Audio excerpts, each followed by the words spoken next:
Hello Jai Chams. So student, today we will start a new chapter which is SHM, जिसको आप बोलते हो simple harmonic motion. सो आज हम इस चैप्टर में कवर करने वाले हैं the definition of SHM. SHM से आए वो सारे क्वेश्चंस जो प्रीवियस ईयर में आए हैं वो भी इस सेशन में आपको मिलने वाले हैं. प्लस एक आप लोगों को ब्रीफ मिलेगा थ्योरी का. हम यहाँ थ्योरी डिस्कस करेंगे बट एक हम लोग ब्रीफ में डिस्कस करेंगे और इसके साथ साथ हम लोग क्या करेंगे, वो सारे थ्योरी से रिलेटेड क्वेश्चंस भी करेंगे जो एक्सपेक्टेड है जेईई मेंस में आने के लिए. तो जब हम एक्सपेक्टेड क्वेश्चंस कर लेंगे और हर कैटेगरी के क्वेश्चंस कवर कर लेंगे, उसके बाद हम प्रीवियस ईयर क्वेश्चंस की तरफ भी जाएंगे. तो ओवरऑल कंप्लीट पैकेज मिलने वाला है आपको इस सेशन में. इसके अलावा मैं आप लोगों को बता देता हूं, अगर आपको कोई डाउट हो, कोई क्वेरी हो अबाउट द सेशन, आप कमेंट सेक्शन में कमेंट भी कर सकते हैं और आप लोग हमें फॉलो कर सकते हैं टेलीग्राम ग्रुप पे भी, जो लिंक है वो डिस्क्रिप्शन में प्रोवाइडेड है. इसी के साथ मैं आप लोगों को यह भी बता देता हूं, आज का जो ये सेशन है इसको करने के बाद गारंटीड आप वन क्वेश्चन जो एसएचएम से आप एक्सपेक्ट करते हो आपके एग्जाम में आने वाला है वो डेफिनेटली कर लोगे. So let's just start this session right away right now. So student, let's just start this session now. So student, start करने के लिए सबसे पहले हमें पता होना चाहिए what is periodic motion. Periodic motion में आप देख सकते हैं एक वर्ड यूज किया जा रहा है, पीरियड. पीरियड का मतलब है ऐसी चीज जो एक रेगुलर टाइम इंटरवल पे क्या हो, रिपीट करे अपने आप को. फॉर एग्जाम्पल आप देख सकते हैं आपके सामने यहाँ एक पेंडुलम नजर आ रहा है. एक पेंडुलम को अगर आप ध्यान से देख रहे हो वो क्या कर रहा है, तो वो एक पोजीशन पे है. लेटर से वो यहां से स्टार्ट कर रहा है अपनी जर्नी, इधर जाता है, देन इट कम्स बैक. तो इसका मतलब है एक टाइम के बाद वो अगेन सेम पोजीशन एक्वायर करता है. तो ऐसे मोशन को आप पीरियोडिक मोशन कहते हैं. और एग्जांपल हो सकते हैं, अगर आप इसके निडल को भी ऑब्जर्व करें, अगर आप सेकंड की एक सुई को देखें, एक कंप्लीट 1 मिनट के बाद वो दोबारा से सेम लोकेशन पे आ जाती है. तो इसका मतलब है ऐसे मोशन को पीरियोडिक कहते हैं. और भी बहुत सारे एग्जांपल्स हैं, जैसे कि आपको पता है हमारा साल 365 डेज, मतलब अगर हम ऑन एन एवरेज ले तो 365 डेज के बाद सेम डेट रिपीट होती है, तो हम कहते हैं पीरियोडिक है. तो ऐसे मोशंस को हम पीरियोडिक मोशन कहते हैं जो बार बार रिपीट करे अपने आप को, ठीक है, और एक फिक्स इंटरवल ऑफ टाइम के बाद रिपीट करे. So yes, starting with the definition of the periodic motion, our body repeats its motion along a definite path after a regular intervals of time. इसको हम periodic motion कहते हैं. The minimum time interval after which the motion repeats itself, इसको हम time period कहते हैं. जिस time के बाद वो अपना मोशन रिपीट करेगा वो उसका टाइम पीरियड कहलाएगा, ठीक है. नाउ स्टूडेंट्स, अगर हमें पीरियोडिक मोशन समझ में आ गया तो हम लोगों को बाकी मोशंस को अब डिस्कस करने में ज्यादा टाइम नहीं लगेगा. For example oscillatory motion. ना ऑसिलेटरी मोशन का मतलब कहीं ना कहीं ऑसिलेशन से है. और ऑसिलेशंस क्या होती हैं, ऑसिलेशंस का मतलब क्या होता है, ऑसिलेशन कब किस चीज को आप कहते हो कि ये ऑसिलेट कर रही है. So the body undergoes to and fro motion on the same path about a fix point. To and fro motion को हम ऑसिलेशन कहते हैं. जैसे कि मैंने एक बच्चे को एक रूम के अंदर खड़ा कर दिया. अब ये बच्चा आगे जा रहा है, वॉल को टच कर रहा है, फिर पीछे जा रहा है, and it is moving like this. So it is doing to and fro motion. वो आगे जाता है, पीछे जाता है, आगे जाता है, पीछे जाता है. तो ऐसे मोशन को, टू एंड फ्रो मोशन को हम क्या कहते हैं, ऑसिलेटिंग. टेबल टेनिस पे एक जो बॉल है वो ऑसिलेट कर रही है, आगे जा रही है, पीछे जा रही है, आगे जा रही है, पीछे जा रही है, टू एंड फ्रो मोशन कर रही है, ऑसिलेटिंग मोशन है, ठीक है ना. तो बहुत सारे एग्जांपल हो सकते हैं ऑसिलेटिव मोशन के, बट अभी जो हम यहां मानेंगे, हम कहेंगे एक फिक्स पाथ पे. बट अब जब टेबल टेनिस की बात करोगे तो आप कहोगे सर बॉल अपना पाथ बदल सकती है, मतलब वो इधर उधर चली जाती है. बट यहां हम वन डायमेंशनल मोशन की अभी बात कर रहे हैं. ऑल्दो जरूरी नहीं है कि वो वन डायमेंशनल हो, उसका कॉम्बिनेशन भी हो सकता है. बट राइट नाउ मैं मान रहा हूं कि एक फिक्स पाथ से ऑब्जेक्ट आगे जाता है और पीछे जाता है. It is following a fix path. तो फिक्स पाथ पे वो मूव कर रहा है, then this is to and fro motion. इसको बोलते हैं टू एंड फ्रो मोशन. जैसे कि पेंडुलम का भी होता है. इसका मतलब ये पेंडुलम भी ऑसिलेट कर रहा है. एक स्ट्रिंग को अगर आप एक धागे को ऐसे बांध दो दो एंड पॉइंट से और बीच में से इसको नीचे की तरफ प्लग कर दो तो ये ऊपर नीचे वाइब्रेट करता है. This vibrations are also known as oscillations. जब बहुत सारी ऑसिलेशंस होती हैं, बहुत ज्यादा ऑसिलेशंस होती हैं एक कम टाइम पीरियड में, तो हम उसको वाइब्रेशंस का नाम दे देते हैं. होता वो भी ऑसिलेशन है. Now there is something called simple harmonic motion. हमने टाइम पीरियड पढ़ा, हमने पीरियोडिक मोशन की बात करी, then we discuss oscillatory motion. तो ऑसिलेटरी मोशन भी पीरियोडिक है, तो उसमें भी एक टाइम पीरियड के बाद मोशन अपने आप को रिपीट करेगा, तो वो भी पीरियोडिक है. बट एक नया तरीके का मोशन है, वो होता है सिंपल हार्मोनिक मोशन. ये इन दोनों से अलग कैसे, इसको सिंपल हार्मोनिक मोशन को हम कैसे डिस्क्राइब करेंगे, ठीक है. यहां हमने कहा कि जो पार्टिकल है या जो ऑब्जेक्ट का मोशन है वो दो एक्सट्रीम बाउंड्रीज के बीच में ही होगा. वो पीरियोडिक भी होगा, ऑसिलेटरी भी होगा. तो एक कंडीशन तो ये हो गई. आप देख सकते हो यहां मैंने दो फिक्स्ड एम्पलीट्यूड ले लिए. कहने का मतलब है ये पार्टिकल इन दोनों के बीच में ही मूव करेगा. राइट जाएगा, लेफ्ट आएगा, फिर उसके बाद इधर जाएगा, फिर दोबारा से ओ पे जाएगा. बट एक खास बात है इस मोशन में, इस मोशन में एक खास बात ये है, मैं ए को जितना मर्जी बढ़ा लूं, जिसका जो टाइम पीरियड है वो चेंज नहीं होगा। तो आप ये कह सकते हो यहां जो आपका टाइम पीरियड है दैट शुड बी इंडिपेंडेंट। ये किसके इंडिपेंडेंट होना चाहिए? एम्पलीट्यूड के। This is the special thing about the SHM, simple harmonic motion, time period independent of amplitude. तो आपको ऐसा लगेगा कि शायद अगर इसका एम्पलीट्यूड बढ़ेगा तो शायद इसके मोशन का टाइम पीरियड बढ़ जाएगा, बट ऐसा नहीं होता। This is the speciality of this motion. अब हम क्या करते हैं, हम सर्कुलर मोशन को एक पीरियोडिक मोशन कह सकते हैं। अगर कोई ऑब्जेक्ट है, फॉर एग्जांपल आप देख सकते हो यहाँ एक बीड है जो एक सर्कुलर रिंग की तरफ मूव कर रही है, सर्कुलर रिंग में मूव कर रही है। अगर मैं इसके मोशन को देखूंगा, अगर ये यूनिफॉर्म स्पीड से मूव कर रही है तो हमें इसका मोशन पीरियोडिक लगेगा। अगर ये किसी कांस्टेंट स्पीड से यहाँ जाती है और पूरा सर्कल कवर करने के बाद दोबारा से अपनी सेम पोजीशन पे पहुंच जाती है, I will call that motion as periodic. क्यों पीरियोडिक बोलूंगा? क्योंकि अगर वो कांस्टेंट स्पीड से जा रही है, उसको ऊपर से नीचे आने में जो टाइम लगेगा that will be nothing but 2 pi into radius divided by speed, तो that will be the periodic motion.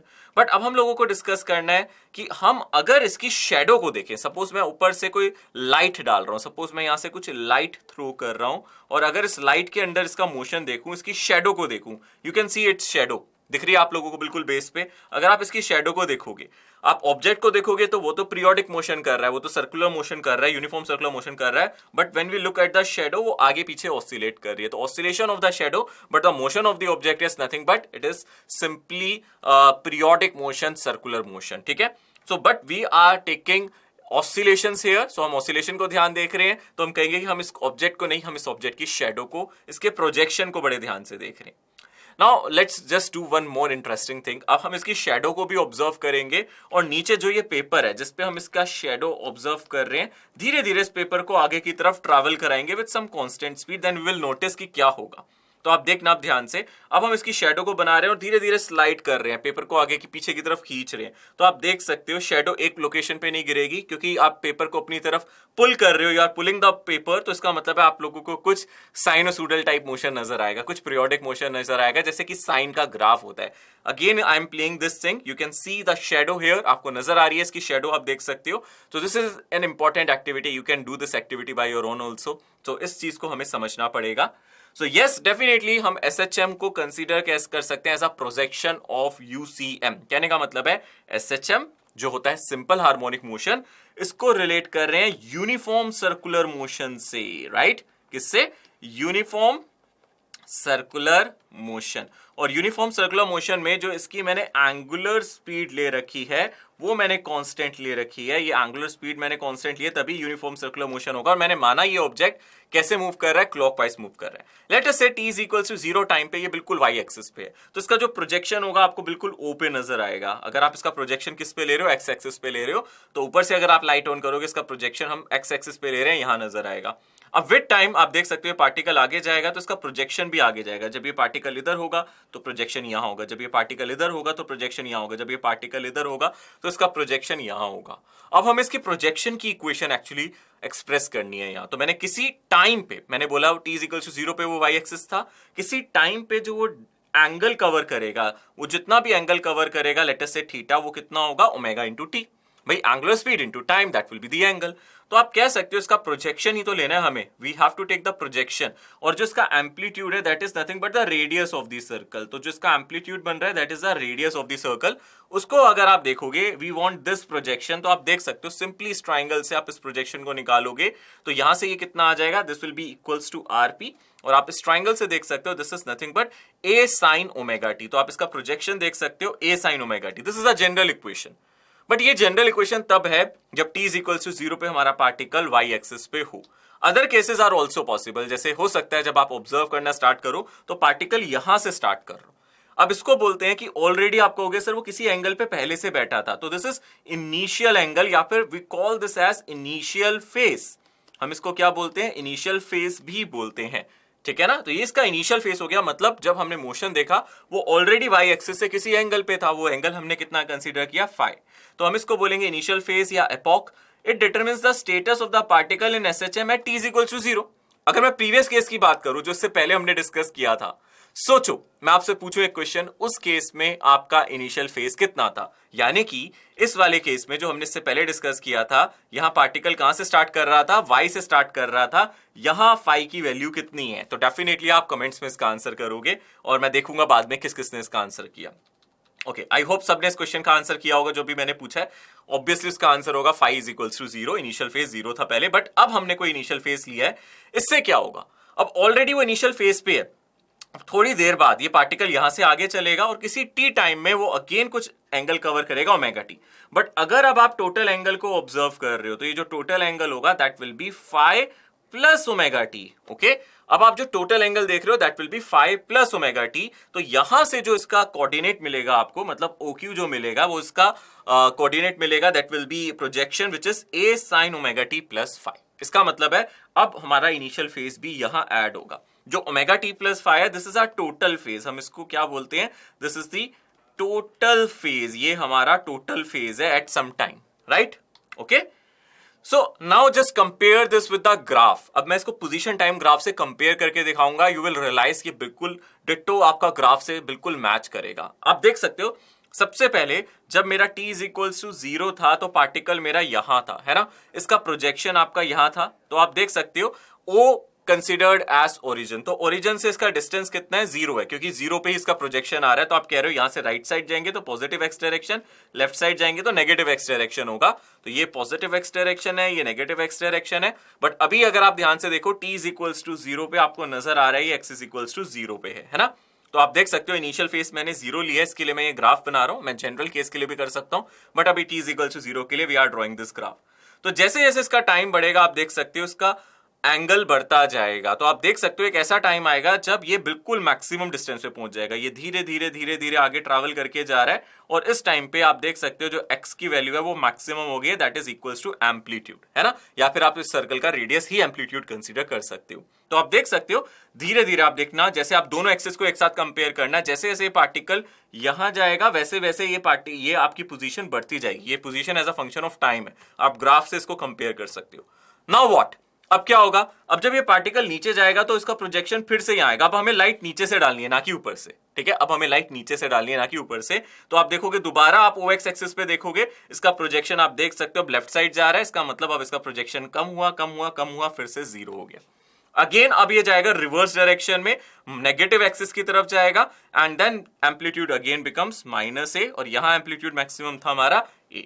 फिर इट विल कंटिन्यू, ये फोर्थ क्वाड्रेंट में जाएगा तो -a से o की तरफ जाएगा। तो यहां इसका एक कंप्लीट मोशन हो गया, एक वन साइकिल कंप्लीट हो गई, ठीक है ना? This is one cycle which is completed. आप कह सकते हो यहां से यहां तक आने में जो टाइम लगेगा दैट विल बी t। और t को हम क्या लिख सकते हैं? अगर आप ध्यान से देखो इसका मोशन देखोगे तो यहां से जो टाइम पीरियड आएगा that will be nothing but 2 pi by omega. ये हो जाएगा हमारा टाइम पीरियड इस केस में, राइट? तो क्लियरली आप देख सकते हो यहां फेस से इसका टाइम पीरियड निकाला जा सकता है। तो यहां से इसका टाइम पीरियड, क्योंकि फाई तो हमने 0 लिया है, 2 पाई बाय ओमेगा होगा, क्योंकि जब ओमेगा टी 2 पाई होगा तभी तो हमारा टाइम पीरियड आएगा ना। तो यहां से टाइम पीरियड कितना आ जाएगा? It will be 2 pi divided by omega, nothing else, 2 pi by omega, simple case, ठीक है? उसके बाद मोशन रिपीट हो रहा है।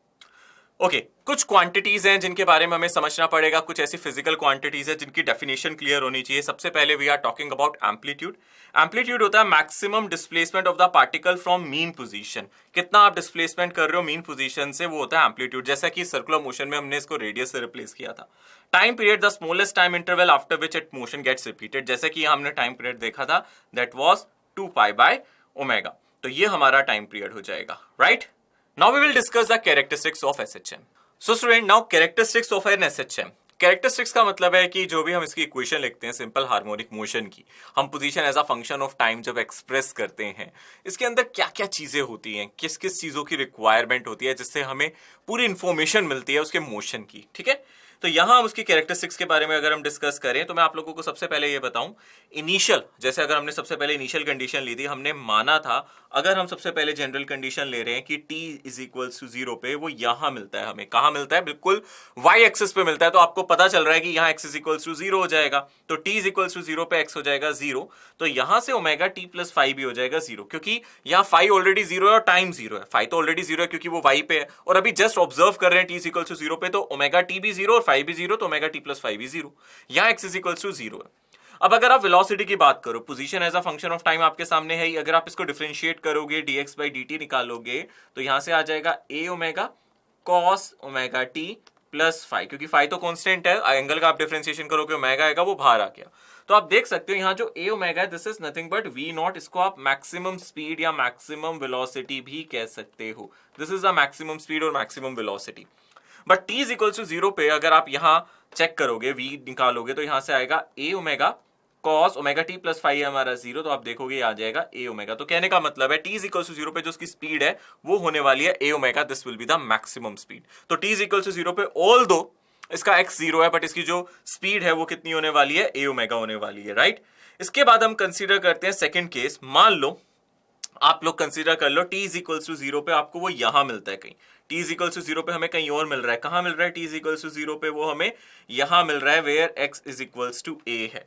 तो आप देख सकते हो यहां से ओमेगा टी प्लस फाइव, क्योंकि फाइव हमने इनिशियली 0 माना था, तो ओमेगा टी प्लस फाइव मतलब कि आप टोटल एंगल भी ले लो। तो अगर हम इस टाइम की बात कर रहे हैं, आप मान लो इनिशियल एंगल फाइव था या 5 मान लो, but omega t plus five overall हमें 90 डिग्री मिल रहा है। ये टोटल जो भी था हमारा ओमेगा टी प्लस फाइव, ये हमें 90 डिग्री मिल रहा है। आप ऐसे कंसीडर कर सकते हो, चाहे 5 लो या ना लो फर्क नहीं पड़ता, but omega t plus five अगर आपका पाई बाई 2 है, x is equals to a है, यहाँ वेलोसिटी आ जाएगी 0, क्योंकि ओमेगा टी प्लस फाइव को अगर आप डालोगे वेलोसिटी की इक्वेशन में तो आएगा a ओमेगा और cos ऑफ 90 डिग्री, और cos 90 डिग्री होता है 0। ठीक है, नेक्स्ट थिंग, अगर t इज इक्वल टू 0 पे या फिर आप अगर मोशन देख रहे हो थोड़ी देर बाद आपको मोशन में वो कहीं यहां मिलता है, तो x की वैल्यू दोबारा 0 हो जाती है। आप ओमेगा टी प्लस फाइव को आप मान सकते हो पाई, तो वेलोसिटी आ जाएगी माइनस a ओमेगा, क्योंकि आप ओमेगा टी प्लस फाइव को पाई डाल रहे हो। और फिर दोबारा से अगर आप इस पोजीशन पे आ जाते हो तो ओमेगा टी प्लस फाइव की वैल्यू हो जाएगी 3 पाई बाई 2। तो यहां से x की वैल्यू आ रही है माइनस है, क्योंकि वो नेगेटिव डायरेक्शन में है। और अगर आप 90 डिग्री डालते हो, cos 90 डिग्री या cos माइनस 90 डिग्री, वो 0 आता है, तो वेलोसिटी आ जाएगी अगेन 0, और घूम फिर के दोबारा से आप y पे पहुंच जाओगे। तो आपका एंगल या तो 0 डिग्री लिखो या 360 डिग्री लिखो, एक ही बात है, तो दोबारा से आप सेम पोजीशन पे आ जाओगे। ओके, तो यहां से जो आपका फेज है, मैं जो पूरा टोटल फेज है इसको कुछ डेल्टा से लिख रहा हूं। यू कैन सी हियर, मैंने फेज को लिखने के लिए एक नया सिंबल यूज करा है delta, which is nothing but omega t plus five. अगर आप इसको डिफरेंशिएट करोगे तो आपको ओमेगा मिलेगा, तो आपका ये जो भी फेज है ये डेल्टा है, delta is nothing but omega t plus five. इसी का डिफरेंशिएशन आप देख सकते हो ओमेगा है, क्योंकि अगर आप d delta by d t निकालोगे you will get omega, right. तो rate of change of phase is nothing but the omega. So the angular frequency which is omega is the rate of change of phase which is nothing but delta rate of change of phase। मतलब phase हमारा यहाँ delta था, तो omega d delta by dt आप लिख सकते हो, right? एक क्वेश्चन है, इस क्वेश्चन से चीजें ज्यादा क्लियर होंगी। यहाँ क्वेश्चन में क्या दिया है, the equation of a particle executing SHM is x is equals to 5 sin pi t plus pi by 3. Write down the amplitude, time period, maximum speed, velocity at t is equals to 1 second. ऐसी question में सबसे पहले हम इसको general equation से compare करेंगे। General equation है a sin omega t plus five. आप इससे इक्वेशन से कंपेयर कर सकते हो। क्लियरली कंपेयर करने से आपको नजर आ रहा है ओमेगा पाई के इक्वल है, और आपको नजर आ रहा है जो आपका फाइव है वो पाई बाय 3 के इक्वल है ना। दिख रहा है आपको, अच्छे से नजर आ रही है ये चीजें। एम्पलीट्यूड कंपेयर करने से ही मिल रहा है आप लोगों को 5, राइट। अब आप लोग चीजों को कंपेयर करो, एम्पलीट्यूड आना चाहिए आपका 5। टाइम पीरियड अगर आप निकालना चाहते हो तो 2 पाई बाय ओमेगा होता है, तो आप टाइम पीरियड निकाल सकते हो। It will be 2 pi by omega की वैल्यू भी पाई है, तो वो आ जाएगा 2 सेकेंड्स। तो ए की वैल्यू आनी चाहिए 5, टाइम आना चाहिए आपका 2 सेकेंड्स। वी मैक्स के लिए आप इसकी इक्वेशन लिखते हो, वो इक्वेशन बनती है ए ओमेगा, और यहां से बन जाएगी कॉस ओमेगा टी प्लस 5। तो देखा जाए यहां से अगर आप निकालोगे dx बाई dt तो वो भी आपको v मिलेगा, आप उससे कंपेयर करोगे। यहां से a ओमेगा आपका क्या बन जाएगा, 5 इंटू ओमेगा, मतलब 5 pi cos pi T plus pi by 3। ठीक है, अब आपको क्या डालना है, आपको टाइम डालना है 1 सेकेंड। 1 सेकेंड पे वेलोसिटी निकालना है, टाइम को डालो 1 सेकेंड। टाइम की जगह आप डाल दोगे अगर 1 सेकेंड तो कितना आ जाएगा आपका, पाई प्लस पाई बाई 3। तो ये आ जाएगा 5 pi into pi plus pi by 3। तो cos 180 प्लस थीटा जो होता है that will be minus cos theta. तो यहां से ये आ जाएगा minus of cos pi by 3, और cos पाई बाय 3 मतलब cos 30 डिग्री। cos 30 डिग्री की वैल्यू आप यहां से सब्स्टिट्यूट कर सकते हो। तो sorry cos 60 degree, not 30 degree. cos 60 degree की वैल्यू 1/2 होती है, तो माइनस 5 पाई बाई 2 आ जाएगा, राइट। v मैक्स अगर आपको निकालना है तो आप सिंपली 5 पाई से कंपेयर कर सकते हो, क्योंकि v max is nothing but it is a omega, और वो आपको कंपेयर करने से 5 पाई मिल रहा है। इसका मतलब है ऑप्शन ए बिल्कुल सही है। ये सारे ऑप्शंस अगर आप एनालाइज करोगे तो ऑप्शन ए सभी से मैच कर रहा है, इसका मतलब है the final answer to the given question will be option A. सारे आंसर्स आप यहां से मैच कर सकते हो, definitely option A is the correct choice. Okay, now we can write the standard equation of simple harmonic motion as well. देखो particle अगर आपकी मीन पोजीशन पे है, if the particle at mean position, देखो ये हमारी जनरल इक्वेशन मैंने लिख दी। देखो फाई कुछ भी हो सकता है, तो हमने कहा था अगर पार्टिकल मीन पोजीशन पे है, वो यहां है कहीं, तो फाई की दो वैल्यू पॉसिबल हो सकती है। हो सकता है पार्टिकल राइट साइड जा रहा हो सकता है पार्टिकल लेफ्ट साइड जा रहा हो। तो अगर मैं मान लूं पार्टिकल राइट साइड जा रहा है, इसका मतलब है वो यहां कहीं होगा सर्कुलर मोशन में, उसका प्रोजेक्शन यहां कहीं होगा। इस केस के लिए आपने फाई ऑलरेडी देखा था 0 डिग्री होता था, राइट। तो हम कह सकते हैं पार्टिकल के लिए अगर पार्टिकल मीन पोजीशन पे है तो आप फाई की वैल्यू यहां से देख सकते हो, यहां से फाई की वैल्यू आ जाएगी 0। तो आपकी जो जनरल इक्वेशन बनेगी वो बनेगी a sin omega t plus phi 0 है, तो a sin omega t will be the general equation अगर पार्टिकल मीन पोजीशन पे और राइट साइड जा रहा है, मतलब वेलोसिटी इस टाइम इसकी पॉजिटिव है, ये भी याद रखना, राइट साइड जा रहा है, राइट। उसके बाद अगर ये लेफ्ट साइड जा रहा है, उस केस में आपको पता है इसकी वेलोसिटी कैसी होने वाली है, नेगेटिव होने वाली है। इसका मतलब है फाई इस केस में हो जाएगा 180 डिग्री, यानी कि आप चूज कर सकते हो पाई।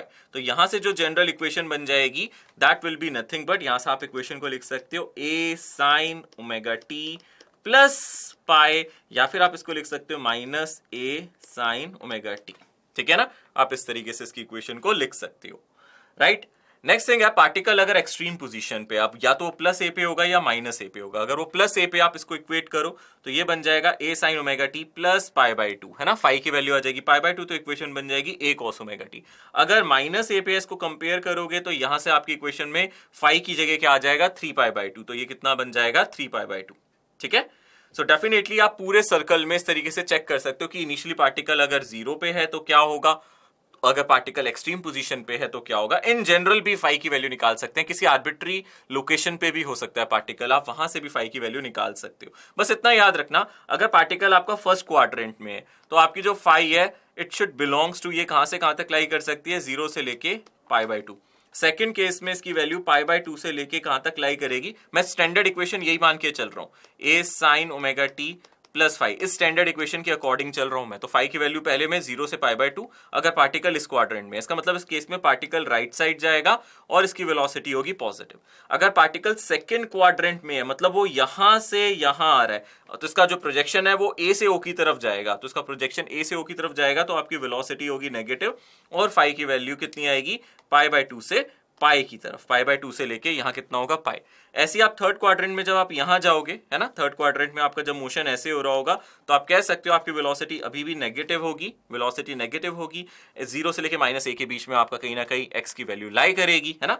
और यहां आप देख सकते हो यहां से जो फाई होगा वो कहां से कहां तक जाएगा, यहां से आप लोग स्टार्ट कर सकते हो, दिस इज पाई, और यहां से आप 3 पाई बाई 2, तो आप कह सकते हो ये बिलोंग करेगा पाई से लेके 3 पाई बाई 2।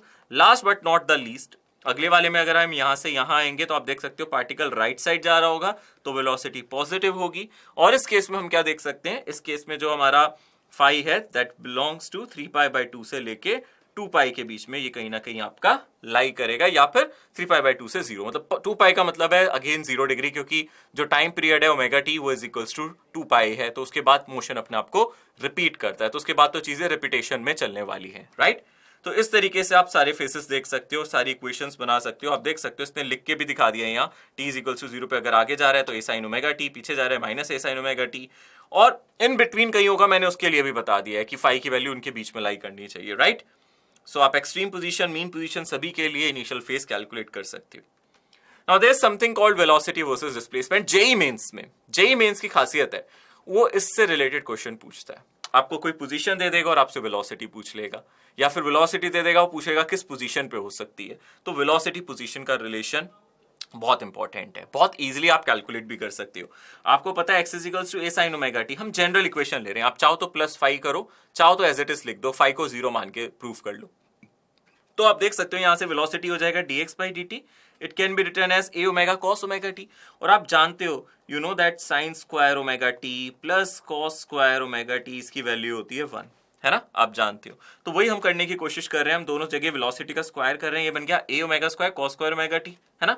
और अब आप यहाँ क्या करोगे, यहाँ से कॉस स्क्वायर ओमेगा टी की जगह क्या लिख दोगे, 1 minus sign square omega T. आप चाहो तो इस तरीके से भी इसको एक्सप्रेस कर सकते हो, या फिर वो क्या करने की कोशिश कर रहा है, आप देख सकते हो यहाँ से इसने क्या लिख दिया, ओमेगा स्क्वायर को अलग लिख दिया और यहाँ से a cos square omega T लिख दिया, और a cos square omega t को आप क्या लिख सकते हो, मतलब 1 माइनस एक, बेसिकली ये जो यहां से आया है ये इसने ऐसे ही किया कि कॉस स्क्वायर ओमेगा टी को लिख दिया 1 minus sign square omega t, है ना। और अगर आप a मल्टीप्लाई कर दोगे a cos square omega t, इसको आप क्या लिख सकते हो, a square minus a square sine square omega t, और a square sine square omega t को आप लिख सकते हो a square minus x square. तो वही चीज इसने यहाँ यूज की है। तो वेलोसिटी को इन शॉर्ट आप लिख सकते हो omega times root of a square minus x square. बहुत सिंपल डेरिवेशन है, आप इसको याद रखो तो ज्यादा इंपॉर्टेंट है, ठीक है ना। आप याद रखो v is equals to omega times root of a square minus x square. This is a relation between velocity and position. अगर आपको मैक्सिमम वेलोसिटी निकालना है तो definitely x is equals to आपको डालना पड़ेगा 0। मीन पोजीशन पे वेलोसिटी मैक्सिमम होती है, वहां से v max कितना आ जाएगा आप चेक करो, वहां से आपका v max आ जाएगा x को 0 डालते ही ओमेगा a, ठीक है। पॉजिटिव डायरेक्शन में भी हो सकता है, नेगेटिव डायरेक्शन में भी हो सकता है। सिमिलरली अगर आप v min की बात कर रहे हो, उसके लिए x की वैल्यू आप प्लस माइनस a चूज कर सकते हो, वहां आपका जो मिनिमम वेलोसिटी आ जाएगी वो एक्सट्रीम पोजीशन पे आ रही है, x is equals to plus minus a पे आ रही है, दैट विल बी 0। अब चाहो तो इसके बीच में एक ग्राफ भी बना सकते हो, आपके पास जो इक्वेशन है आप दोबारा लिख सकते हो, v is equals to omega square, यहां से लिख सकते हो आप a square minus x square, ठीक है। ये इक्वेशन आप लिखना चाहते हो तो यहां से इक्वेशन बन जाएगी v square is equals to omega square a square minus omega square x square, यहां से इक्वेशन बनेगी, you can write v square plus omega square x square is equals to omega square a square, है ना। आप देख सकते हो, और v और x के बीच में आपको यहाँ ग्राफ प्लॉट करना है, कुछ एलिप्स टाइप इक्वेशन बन रही है, ये हो जाएगा v square plus x square, और आप यहाँ से a स्क्वायर से divide, omega square a square से डिवाइड भी कर सकते हो, आप डिवाइड कर दो ओमेगा स्क्वायर a स्क्वायर, और यहाँ भी ओमेगा स्क्वायर था, यहाँ से आ जाएगा omega square a square is equals to 1।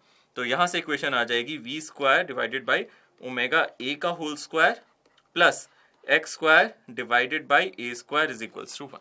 तो आप देख सकते हो ये एक इलिप्स की इक्वेशन है, जनरल इक्वेशन है। आप यहाँ 0 से a तक जा रहे हो और यहाँ 0 से लेके ओमेगा a तक जा रहे हो, क्योंकि जो v की वैल्यू है वो ओमेगा a तक और x की वैल्यू a तक। तो ये इलिप्स की एक जनरल इक्वेशन है। इलिप्स की जनरल इक्वेशन अगर आपको याद हो, x square by a square plus y square by b square is equals to 1 होती है। ये कुछ उसी तरीके की इक्वेशन है, ठीक है ना। यहाँ y एक्सिस पे आपने वेलोसिटी को रखा है, x एक्सिस पे पोजीशन को रखा है। तो आप देख सकते हो दिस इज नॉट सर्कल। अगर आपका ओमेगा 1 हो गया तो ये कंप्लीट सर्कल जैसा नजर आएगा आपको, बट एक्चुअली है ये इलिप्स। यू कैन नॉट से कि ये सर्कल है, ये होगा कैसा, इलिप्टिकल शेप का होगा। आप देख सकते हो इसके बीच का ग्राफ आप बना सकते हो। ये जो ग्राफ है पहले वाला वेलोसिटी वर्सेस डिस्प्लेसमेंट है। सिंस स्पीड कभी नेगेटिव नहीं होती, वेलोसिटी नेगेटिव हो सकती है but speed can not be negative. तो स्पीड का ग्राफ सिर्फ आपका फर्स्ट और सेकंड क्वाड्रेंट में जाएगा, जहां जहां वेलोसिटी आपकी पॉजिटिव है, राइट। सो यस, डेफिनेटली यहां से स्टैंडर्ड इक्वेशन इलिप्स की बन रही है, आप उसको देख सकते हो। एक्सेलरेशन वर्सेस पोजीशन का ग्राफ अगर आपको प्लॉट करने के लिए आ जाए तो आप उसको भी ड्रॉ कर सकते हो, क्योंकि एक्सेलरेशन है माइनस ओमेगा स्क्वायर एक्स। ये इक्वेशन आप लोगों को याद रखनी है, क्योंकि एक्सेलरेशन निकालने के लिए आपको करना क्या पड़ेगा, आपको d v by d t करना पड़ेगा। सिंस v आया था a omega cos omega t plus phi, ये इक्वेशन आई थी। आप फाई को अभी के लिए 0 मान लो, थोड़ा सिंपल करने के लिए आप कर सकते हो। तो आप देख सकते हो यहाँ से a आ जाएगा क्या, dv बाई dt। अगर आप फिर से डिफरेंशिएशन करोगे तो यहाँ से आ जाएगा minus a omega square sine omega t. तो यहाँ से आ जाएगा minus omega square a sine omega t. तो you can write it like minus omega square x. तो this is the equation here. तो आप इस इक्वेशन को भी फॉलो कर सकते हो। और अगर आप इसका ग्राफ बना रहे हो, आप देख सकते हो ये सेकंड क्वाड्रेंट और फोर्थ क्वाड्रेंट में आएगा, क्योंकि एक नेगेटिव साइन भी है एक्सेलरेशन का। एक लीनियर ग्राफ बन रहा है, एक स्ट्रेट लाइन का ग्राफ बन रहा है, जिसका स्लोप आप देख सकते हो, जिसका स्लोप आ रहा है आपका कितना, माइनस ओमेगा स्क्वायर। तो minus omega square is the slope here. So आप देख सकते हो, इसलिए ये ग्राफ इन दोनों क्वाड्रेंट के बीच में ही है। मैक्सिमम वैल्यू अगर आप a मैक्स निकालना चाहते हो तो आपका मैक्सिमम एम्पलीट्यूड पे आएगा। एक्सट्रीम पोजीशन पे आप लोगों का मैक्सिमम एक्सेलरेशन होने वाला है। a मैक्स कितना होगा, माइनस ओमेगा स्क्वायर a या फिर ओमेगा स्क्वायर a। कहने का मतलब है जब आप SHM देख रहे हो, पार्टिकल बिल्कुल सबसे कॉर्नर पे एच पॉइंट पे पहुंच जाएगा x is equals to plus a पे, उस टाइम एक्सेलरेशन होगा इधर की तरफ माइनस ओमेगा स्क्वायर ए, ये बता रहा है कि वो लेफ्ट साइड आएगा टुवर्ड्स द ओरिजिन। और अगर आप यहां देखोगे x is equals to minus a पे, तो आपका राइट साइड होगा मतलब ओमेगा स्क्वायर ए, तो एक्सेलरेशन मैक्सिमम होगा एक्सट्रीम पोजीशन पे। और मिनिमम होगा, अगर आप ए मिनिमम निकाल रहे हो तो x को 0 डाल दो, उस केस में आपका एक्सेलरेशन हो जाएगा 0, that will be the minimum acceleration in our case. तो यहां से मिनिमम मैक्सिमम एक्सेलरेशन आप निकाल सकते हो। सो एक बार एक काम करते हैं, इन तीनों ग्राफ को एक साथ कंपेयर करके देखते हैं, वो बहुत बढ़िया होगा कि अगर हम तीनों ग्राफ को एक साथ देख सके। डिस्प्लेसमेंट ए साइन ओमेगा टी, मतलब साइन का ग्राफ सिंपल। मैक्सिमम एम्पलीट्यूड आप जानते हो ए से माइनस ए के बीच में वो जाएगा। वेलोसिटी की इक्वेशन ए ओमेगा कॉस ओमेगा टी। अब ये कोसाइन ग्राफ है, ये यहां से स्टार्ट होता है ना, मतलब अगर आप इस ग्राफ की पीछे की तरफ शिफ्टिंग कर दें पाई बाय 2, तो आपका बिल्कुल यही ग्राफ आ जाएगा, ये पीछे की तरफ चला जाएगा। और बट इसकी जो मैक्सिमम वैल्यू है वो होगी ए ओमेगा, और यहां से माइनस ए ओमेगा, इसका एम्पलीट्यूड ए ओमेगा हो गया। इसके बाद एक्सेलरेशन की बात करें, a omega square sine omega t, ये बिल्कुल पोजीशन जैसा ग्राफ है बट एक नेगेटिव साइन है, तो ये पोजीशन वाला ग्राफ इन्वर्ट हो गया। आप इन दोनों ग्राफ को कंपेयर करो, ये उल्टा हो गया, mirror image about x axis, मतलब टाइम एक्सिस के अबाउट आ गई है। पर एक फर्क और भी है, अगर आप इसका एम्पलीट्यूड देखोगे ये हो जाएगा ए ओमेगा स्क्वायर, मतलब माइनस ए ओमेगा स्क्वायर इधर और यहाँ plus A omega square. So this is all about 3 graph, आप इन तीनों ग्राफ को कंपेयर भी कर सकते हो। ठीक है, टॉकिंग अबाउट एनर्जी, एसएचएम में 2 तरीके की एनर्जी होंगी, अगेन काइनेटिक और पोटेंशियल। हम यहां कोई भी लॉस वगैरह कंसीडर अभी के लिए नहीं कर रहे हैं, तो फ्रिक्शन वगैरह कंसीडर नहीं कर रहे हैं। तो यहां जो आप लोग इसका एक जनरल इक्वेशन याद रखना, वो होती है force is proportional to position. ये आप एसएचएम की जनरल कंडीशन मान सकते हो। अगर आपने ये जनरल कंडीशन कर लिया फिजिकल्स टू माइनस के एक्स, के मे बी सम कांस्टेंट, के क्या हो सकता है, कोई कांस्टेंट, जैसे स्प्रिंग फोर्स में होता है। तो कोई भी फोर्स है, अगर वो रिस्टोरिंग फोर्स है, नेगेटिव साइन ये बताता है कि ये रिस्टोरिंग फोर्स है। आपको सबका मतलब पता होना चाहिए, जो नेगेटिव साइन है ये इंडिकेट करता है कि वो रिस्टोरिंग फोर्स की बात की जा रही है, ये रिस्टोरिंग फोर्स होने वाला है और प्रोपोर्शनल टू एक्स है, मतलब पोजीशन के प्रोपोर्शनल है, तो एसएचएम की इक्वेशन है। ठीक है, यहां से अगर आप फोर्स को लिख सकते हो mass into acceleration, that will be minus के एक्स, तो एक्सेलरेशन आ जाएगा माइनस के बाई एम इंटू एक्स, और इसी को आप लिखते हो ओमेगा, तो this will B omega square x. तो ये हमारी जनरल इक्वेशन है जिसका सॉल्यूशन आता है a sine omega t plus five. This is a general equation, आप इसका सॉल्यूशन ये नोट कर सकते हो। अब इसमें जो एनर्जी होगी वो स्प्रिंग पोटेंशियल एनर्जी टाइप ही होगी। अगर आप यहाँ एनर्जी निकालोगे, अगर आप यहाँ एनर्जी कैलकुलेट करोगे, तो यहाँ से हाफ के एक्स टू स्क्वायर माइनस के एक्स वन स्क्वायर आएगी, जैसे स्प्रिंग पोटेंशियल एनर्जी आती है। मतलब आप मीन पोजीशन पे इसकी एनर्जी मान सकते हो, जो मीन पोजीशन है यहाँ पे इसकी पोटेंशियल एनर्जी 0 मान सकते हो, तो इसकी एनर्जी का फॉर्मूला हो जाएगा सिंपली हाफ के एक्स स्क्वायर। तो इसका ग्राफ भी कुछ ऐसा ही बनेगा, आप देख सकते हो। तो मैंने पोजीशन वर्सेस एक्स के बीच में एक ग्राफ बनाया, this graph will look like this, right. आप चाहो तो एक काम भी कर सकते हो, आप ये भी लिख सकते हो हाफ के एक्स को आप क्या लिख सकते हो, a square sine square omega t, है ना। एक्स की जगह आप ये भी तो यूज कर सकते हो, you just choose a sine omega T, five को अभी के लिए आप 0 मान लो। तो आप देख सकते हो, अगर आप टाइम के साथ ग्राफ बनाते हैं तो साइन स्क्वायर का ग्राफ बनेगा, रिमेंबर, ठीक है ना। अगर आप इसका ग्राफ किसके साथ बना रहे हो, बोलो, टाइम के साथ बना रहे हो, तो प्लीज टेक केयर कि आप यहां जो ग्राफ बनाओगे साइन स्क्वायर का बनाओगे, ठीक है ना। सो इस ग्राफ पे भी अभी हम आएंगे, बट अभी के लिए हमने जो ग्राफ बनाया है वो पोजीशन वर्सेस एक्स के बीच में ग्राफ बनाया है, और इसका ग्राफ आप क्लियरली यहां ड्रॉ कर सकते हो।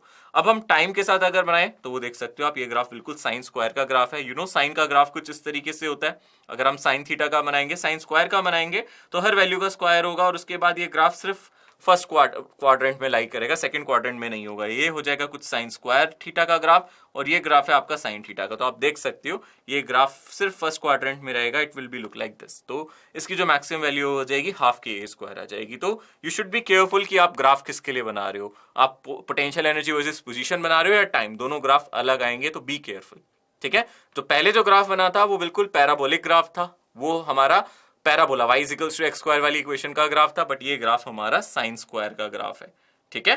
तो यहां आपसे पूछा जा सकता है कि फ्रीक्वेंसी क्या है। अगर आपसे पूछे यहां से आपकी फ्रीक्वेंसी क्या है, देखो अगर मैं ऐसे लिखता हूं x is equals to a sine omega t, तो जिस फ्रीक्वेंसी से आपका मोशन हो रहा है इसकी जो फ्रीक्वेंसी है, मैं एंगुलर फ्रीक्वेंसी की अगर बात करूं तो एंगुलर फ्रीक्वेंसी होती है ओमेगा, बट इस केस में ग्राफ की फ्रीक्वेंसी पूछ रहा है। देखो साइन थीटा की फ्रीक्वेंसी होती है 2 pi, but sine square theta को आप cos 2 थीटा की टर्म में एक्सप्रेस कर सकते हो, मतलब 2 omega t is equals to 2 pi डालोगे, तो यहां से जो आपकी फ्रीक्वेंसी आएगी that will be nothing but it will be आपकी इसकी फ्रीक्वेंसी हाफ हो जाएगी, ठीक है ना। यहाँ 2 पाई नहीं होगी, मतलब अगर यहाँ फ्रीक्वेंसी आपकी 2 पाई बाय ओमेगा आ रही थी तो यहाँ फ्रीक्वेंसी आपकी पाई बाय ओमेगा आएगी। यहाँ जो आपकी फ्रीक्वेंसी आएगी that will be pi by omega. ये ग्राफ, इसका टाइम पीरियड अब क्या हो जाएगा, चेंज हो जाएगा, ठीक है ना। इसका जो टाइम पीरियड है वो क्या हो जाएगा, बदल जाएगा, ठीक है ना। नॉट फ्रीक्वेंसी, आई थिंक मैंने यहाँ ओमेगा डैश लिख दिया, टाइम पीरियड की बात कर रहा हूँ, that will be pi by omega. ये पहले 2 pi by omega was time period, ठीक है ना। So there is a correction here, okay. यहाँ जो पहले टाइम पीरियड था वो 2 पाई बाय ओमेगा था। I am talking about the time period. तो पहले अगर time period 2 pi by omega था, साइन स्क्वायर में वो time period pi by omega होगा। फिजिकल सिग्निफिकेंस क्या है, आप ये समझ सकते हो। फिजिकल सिग्निफिकेंस ये है कि एक मोशन को कंप्लीट होने में, मतलब एक पोजीशन पे आने में पार्टिकल को टाइम लगता था 2 pi by omega, but same energy achieve करने में उसको टाइम लगता है पाई बाय ओमेगा। ऐसा इसलिए हो रहा है, अगर आप एसएचएम ऑब्जर्व करते हो बेटा, पार्टिकल सपोज यहां से आगे जाता है फिर वापस आता है ना, इस लोकेशन पे पार्टिकल आगे भी जा सकता है पीछे भी जा सकता है। ये डिफरेंट पोजीशंस हैं। क्यों डिफरेंट पोजीशन है, क्योंकि आप ये कह सकते हो सर ये एक बार आगे जा रहा है, एक बार इसकी वेलोसिटी पॉजिटिव होगी, एक बार वेलोसिटी नेगेटिव होगी। तो अगर पार्टिकल यहां जा रहा है आगे जा रहा है, मतलब सपोज आप यहां से स्टार्ट कर रहे हो, आपका स्टार्टिंग पॉइंट यहां है, तो यहां से आगे जाने में, वापस आने में और यहां आने में जो आपको टाइम लगेगा that will be 2 pi by omega. But इसी पोजीशन पे वापस आने में जो आपको टाइम लगेगा that is lesser than that. आप पाई बाय ओमेगा टाइम में वापस इस पोजीशन पे आ सकते हो। इसका मतलब है सेम एनर्जी अचीव करने में जो टाइम लगेगा वो हाफ लगेगा, क्योंकि इस सेम पोजीशन पे उसका जो सेम एनर्जी गेन करने का टाइम है वो आधा है, ठीक है। बट सेम एक्स को लाने का, मतलब सेम एक्स और वी को लाने का time 2 pi by omega, same motion को रिपीट करने का टाइम 2 पाई बाय ओमेगा होता है, राइट। एनर्जी में हम लोग काइनेटिक एनर्जी को भी डिस्कस कर सकते हैं। We can say half m v square. आपने v as a function of लिखा ही था पोजीशन, तो आप देख सकते हो यहां से ग्राफ बनेगा half m omega a square minus x square. आप इसको ब्रेक कर सकते हो, आप लिख सकते हो half m omega a square minus half m omega x square. तो यहां भी कुछ पैराबोला है, बट इन्वर्टेड पैराबोला होगा और लिफ्टेड होगा। यहाँ इतनी एक्सिस से ऊपर की तरफ लिफ्टेड होगा और यहाँ माइनस एक्स स्क्वायर है, मतलब इन्वर्टेड होगा। तो आप देख सकते हो इतना ऊपर चला गया, बट इन्वर्टेड पैराबोला बन रहा है आप लोगों का यहाँ। तो यहाँ जो आपका पैराबोला बन रहा है वो इन्वर्टेड बन रहा है। ये इक्वेशन के अकॉर्डिंग आपका यहाँ पैराबोला बनने वाला है, राइट। तो यहां से आप लोगों को याद रखना है। अब आप इसको टाइम के साथ भी प्लेस कर सकते हो। यहां से कोस स्क्वायर का ग्राफ बनेगा, आप देख सकते हो this graph is for cos square. अब आप के का ग्राफ टाइम के साथ बना रहे हो, but this graph is for cos square. तो आप देख सकते हो दिस इज सेकंड ग्राफ। यहाँ काइनेटिक एनर्जी वर्सेस पोजीशन नहीं है, यहाँ kinetic energy versus time graph है। तो आप दोनों ग्राफ में कंपैरिजन भी देख सकते हो। बट इन केस कभी बोले टोटल मैकेनिकल एनर्जी, वो इन दोनों का सम है। तो अगर आप इन दोनों का सम करोगे, हाफ के एक्स स्क्वायर प्लस हाफ के ए स्क्वायर माइनस एक्स स्क्वायर, तो टोटल एनर्जी आ जाएगी विच इज हाफ के ए स्क्वायर, राइट। तो ये कितनी आ जाएगी, हाफ के ए स्क्वायर। इसका मतलब है ये टोटल एनर्जी जो ये ऑरेंज कलर से बनाया है, दिस इज हाफ के ए स्क्वायर। इट इज कॉन्स्टेंट, ये टाइम के साथ बदलने वाली नहीं है, ये इंडिपेंडेंट ऑफ टाइम है। This is not depending upon time, this is independent of time. ये टाइम के साथ नहीं बदलेगी। आप देख सकते हो ये जो ब्लू वाला ग्राफ है ये पोटेंशियल एनर्जी का, ये सॉरी काइनेटिक एनर्जी का, ये कुछ इन्वर्टेड वाला है। ये वाला ग्राफ आपका पोटेंशियल एनर्जी का था, ये वाला ग्राफ आपका काइनेटिक एनर्जी था। इनका सम हमेशा कांस्टेंट रहेगा। मतलब आप यहां किसी वैल्यू पे देख लो, इन दोनों पॉइंट्स, यहां जो एनर्जी है, यहां एनर्जी, इनका सम हमेशा हाफ के ए स्क्वायर आएगा। ये दोनों एनर्जी का सम हाफ के ए स्क्वायर आएगा। इन दोनों एनर्जी का सम, कहीं भी आप ऐसे वर्टिकल लाइन डाल लो, जो भी आप एनर्जी ले रहे हो वहां सम हाफ के ए स्क्वायर आएगा। जहां ये इंटरसेक्ट कर रहे हैं दोनों ग्राफ आपस में, यहां इंडिविजुअल एनर्जी क्या हो जाएगी, 1/4 के ए स्क्वायर। मतलब काइनेटिक एनर्जी और पोटेंशियल एनर्जी यहां सेम है, ठीक है। बट उन दोनों का सम करोगे तो अगेन हाफ के ए स्क्वायर आएगा। सो ये ग्राफ आप देख सकते हो, इसकी इंपॉर्टेंस आप समझ सकते हो। टोटल एनर्जी की अगर बात करो आप, तो टोटल एनर्जी आप यहां से भी देख सकते हो। एनर्जी वर्सेस टाइम भी बनाओगे तो भी कांस्टेंट रहेगी, ठीक है ना। अभी यहां मैंने ये ऑरेंज वाला जो ग्राफ बनाया है वो पोटेंशियल एनर्जी के लिए बनाया है, ये जो ब्लू वाला ग्राफ है वो काइनेटिक एनर्जी के लिए, और टोटल एनर्जी यहां भी कांस्टेंट है, ये हाफ के ए स्क्वायर ही रहेगी। It will remain constant, it will not change with time. So student, जो क्वेश्चन आपकी स्क्रीन पे आपको नजर आ रहा है, दिस इज फ्रॉम एसएचएम। आप देख सकते हो यहां उसने क्या किया है, एक मास था P जो ऑसिलेट कर रहा था, पहले एसएचएम कर रहा था विद सम एम्पलीट्यूड लेटर से A, और आप लोगों को दे रखा था इसका कुछ टाइम पीरियड होगा जिसको हम लिख सकते हैं 2 पाई बाय ओमेगा, मतलब 2 पाई m बाई k। इससे ये क्या कर रहा था, टाइम पीरियड से ऑसिलेट कर रहा था। तो जब ये पॉइंट, जब ये किसी ओ पॉइंट पे आता है, मतलब मीन पोजीशन पे आता है, तब इसके ऊपर दूसरा मास जेंटली प्लेस किया गया है। नाउ दिस इज इंपॉर्टेंट कि दूसरा मास इस पे कब प्लेस किया जा रहा है, ये हमें ध्यान में रखना है। और यहां उसने वो लोकेशन दे रखी है एट ओ लोकेशन पे। हमें पता है सिर्फ काइनेटिक एनर्जी होती है, तो इनिशियली मैं देख सकता हूं इस पे काइनेटिक एनर्जी होगी हाफ एम वी स्क्वायर। और अगर मैं मोमेंटम की बात करूं तो यहां जो मोमेंटम होगा that will be m v. अब यहां आप लोग कंजर्वेशन ऑफ लीनियर मोमेंटम लगा सकते हो, डेफिनेटली लगा सकते हो। लीनियर मोमेंटम कंजर्वेशन क्या कहेगा कि अगर हम Q को P के ऊपर रख रहे हैं तो टोटल मास सिस्टम का हो जाएगा 2m और ये आगे जाएगा किसी वेलोसिटी v डैश से। अब ये दोनों साथ में ऑसिलेट करेंगे, दे विल ऑसिलेट टुगेदर, और यहाँ एम्पलीट्यूड नया जो आपका होगा that you have to calculate कि ये फाइनली कहां तक जा रहा है, a डैश तक जा रहा है। ये फाइनल एम्पलीट्यूड a1 या a डैश जो है वो कितना होगा। सो मोमेंटम कंजर्वेशन लगा सकते हैं हम। इनिशियल मोमेंटम हमें पता है कि मास इंटू वेलोसिटी था, final momentum 2m into v dash होगा, तो फाइनल जो वेलोसिटी हो जाएगी जिससे ये दोनों मूव करेंगे that will be the half of initial. आप देख सकते हो एट लोकेशन O, इनिशियली अगर मैं ध्यान से देखूं एट O मैं ये कह सकता हूं पहले जो था आप लोगों की एनर्जी थी हाफ mv स्क्वायर, क्योंकि एक ही मास था, वो इक्वल होगा हाफ ka स्क्वायर से बाय कंजर्वेशन ऑफ एनर्जी। भाई एक्सट्रीम पोजीशन पे सिर्फ पोटेंशियल होगी और मीन पे काइनेटिक होगी, तो एक्सट्रीम पे हाफ ka स्क्वायर, या फिर this will be the total energy also, तो ka स्क्वायर का मतलब a एम्पलीट्यूड है। बट फाइनली अगर मैं ध्यान से देखूं अगेन फाइनली क्या होगा, आपकी जो काइनेटिक एनर्जी हो जाएगी that will be half 2m, और आप देख सकते हो वेलोसिटी v/2 है तो ये हो जाएगा v square by 4, it is nothing but 1/4 of mv square, तो half of half mv square लिख सकते हैं, और you can say that this is half of ka square. और जो नया एम्पलीट्यूड होगा लेटेस्ट से उसको मैं a1 कह रहा हूं, a डैश या a1 कुछ भी ले सकते हो, हाफ a1 स्क्वायर। तो अगर आप ध्यान से देखोगे it will be half of half, sorry एक हाफ और आएगा यहाँ, तो हाफ ऑफ हाफ दिस, तो इसका मतलब है यहाँ से a1 square is nothing but a square by 2। आप देख सकते हो ना हाफ के स्क्वायर हाफ mv स्क्वायर के इक्वल था, तो half of half mv square will be half of half के स्क्वायर, तो यहाँ से a1 स्क्वायर इज a/2, तो डेफिनेटली यहाँ से a1 मिल जाएगा a/√2, तो इसका मतलब जो भी एम्पलीट्यूड पहले था उसका 1/√2 टाइम्स यहाँ हो चुका है। और व्हाट वी कैन से, इसके अलावा क्या हम कर सकते हैं, टाइम पीरियड की बात करेंगे। पहले एक ही मास ऑसिलेट कर रहा था तो ऑसिलेटिंग मास यहां आता है टाइम पीरियड में, टाइम पीरियड का फॉर्मूला 2π रूट ऑसिलेटिंग मास, अब ऑसिलेटिंग मास है 2m divided by k। So clearly अगर आप सारे ऑप्शंस देख रहे हैं उनमें से जो फाइनल आंसर आएगा that would be option b, क्योंकि जो मास है oscillating mass that becomes twice और एम्पलीट्यूड 1/√2 टाइम्स हो जाएगा, तो option b is the correct choice here. इस तरीके के क्वेश्चंस आप लोगों के एग्जाम में आ सकते हैं, चाहे आप जेई मेंस की बात करें चाहे जेई एडवांस की बात करें। और जो कॉमन कैटेगरी है क्वेश्चन की वो है spring mass system, very important system बेटा। स्प्रिंग यहां हम लोग बिल्कुल आइडियल मान रहे हैं, मतलब स्प्रिंग का कोई मास हम कंसीडर नहीं कर रहे और इसके साथ एक मास को हम अटैच कर रहे हैं, राइट। अब हम इसको स्ट्रेच करेंगे तो आपको पता है किसी एक्स डिस्टेंस पे स्ट्रेच करेंगे there will be some restoring force जो इसको दोबारा रिस्टोर कर सकता है, मतलब इस डायरेक्शन में लगेगा, और फोर्स हम लोग लिखते हैं F is equals to minus kx, you remember that. हम इसको कंप्रेस करेंगे तो रिस्टोरिंग फोर्स इसका राइट साइड लगेगा, तो और वो भी किसके इक्वल होगा, kx के, इसलिए हम लिखते हैं F is equals to minus kx। या नेगेटिव साइन हमें ये बताता है कि जो भी आप फोर्स लगा रहे हो दैट इज रीस्टोरिंग फोर्स, तो ये जो रीस्टोरिंग स्प्रिंग फोर्स है या रीस्टोरिंग फोर्स है, इसी के दिखाने के लिए हम नेगेटिव साइन दिखाते हैं कि ये रीस्टोरिंग फोर्स है, ये दोबारा इसको इक्विलिब्रियम पे ले जाने की कोशिश करेगा। सो स्टूडेंट, जो नेक्स्ट क्वेश्चन आप लोगों की स्क्रीन पे है, again this is from SHM, जहां हम एक ऑब्जेक्ट को दूसरे से कोलाइड करा के एसएचएम के बारे में डिस्कस करेंगे। क्वेश्चन बहुत इंटरेस्टिंग है, आपको यहाँ स्प्रिंग मास सिस्टम दे रखा है, this is a fixed end of the spring, और दूसरा मास इससे m अटैच, एक मास इससे m अटैच है, स्प्रिंग कांस्टेंट हमें k दे रखा है। अब एक दूसरा मास जो किसी v स्पीड से इसकी तरफ मूव करता हुआ आ रहा है वो इससे कोलाइड करेगा, कोलाइड करने के बाद they will stick together and then they will move together. So हम लोगों को ऐसे केस में एम्पलीट्यूड कैलकुलेट करना है। सो हम लोगों को एक चीज समझनी पड़ेगी कि just after the collision velocity क्या है, हम वो निकाल लेते हैं। यहां मोमेंटम कंजर्वेशन लग सकता है, क्योंकि इनिशियली अगर हम ध्यान से देखें जो मोमेंटम था वो सिर्फ इस मास के पास था, तो मोमेंटम m इंटू वी लिख सकते हैं।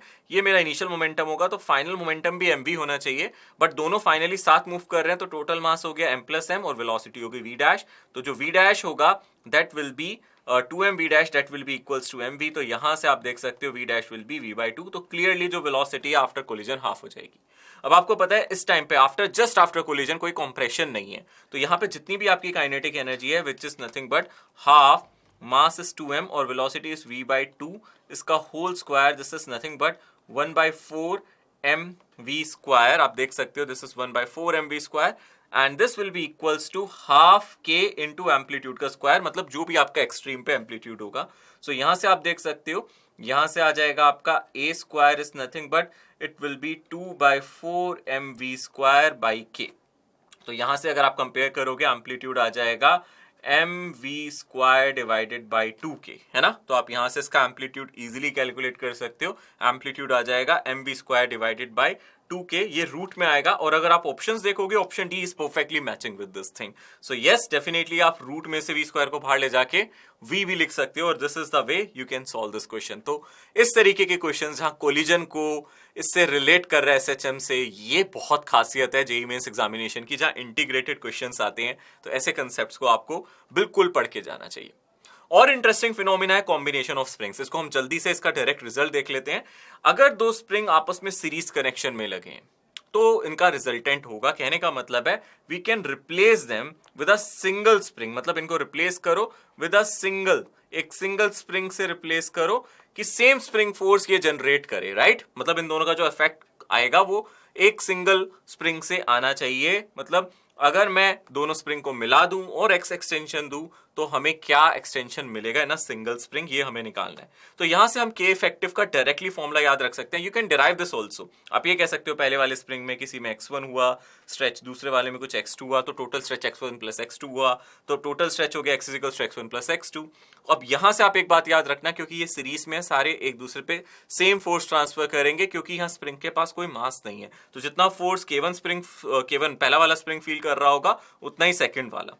तो आप यहां से लिख सकते हो x को लिख सकते हो जो भी हमारा हमने सिंगल स्प्रिंग माना था, है ना, इसमें जो हमारा टोटल स्ट्रेच आया which is x1 plus x2, जिसको हम टोटल क्या लिख रहे हैं x, है ना, और जो इस पे फोर्स लग रहा है that is k equivalent into x। तो हमने x को लिख दिया f बाई k इक्विवेलेंट, और x1 को लिख दिया f बाई k1, और इसको लिख दिया f बाई k2। तो यहां से 1 by k equivalent 1 by k effective आ गया 1 by k1 plus 1 by k2, है ना। तो अगर हमारे पास n नंबर ऑफ स्प्रिंग्स हैं दैट आर इन सीरीज, तो हम इसका डायरेक्टली फॉर्मूला याद रख सकते हैं। इसमें ज्यादा डिराइव करने की जरूरत नहीं है। n नंबर ऑफ स्प्रिंग्स हमारे पास लगे हैं तो हम सिंपली लिख सकते हैं 1 by k equivalent 1 by k1 plus 1 by k2। Result कुछ ऐसा है जैसे कैपेसिटर्स के केस में आता है, या फिर अगर आपने कैपेसिटर अभी नहीं पढ़ा है तो डेफिनेटली आप क्लास 10th का याद करो, जब हम रेजिस्टर्स को कनेक्ट करते थे।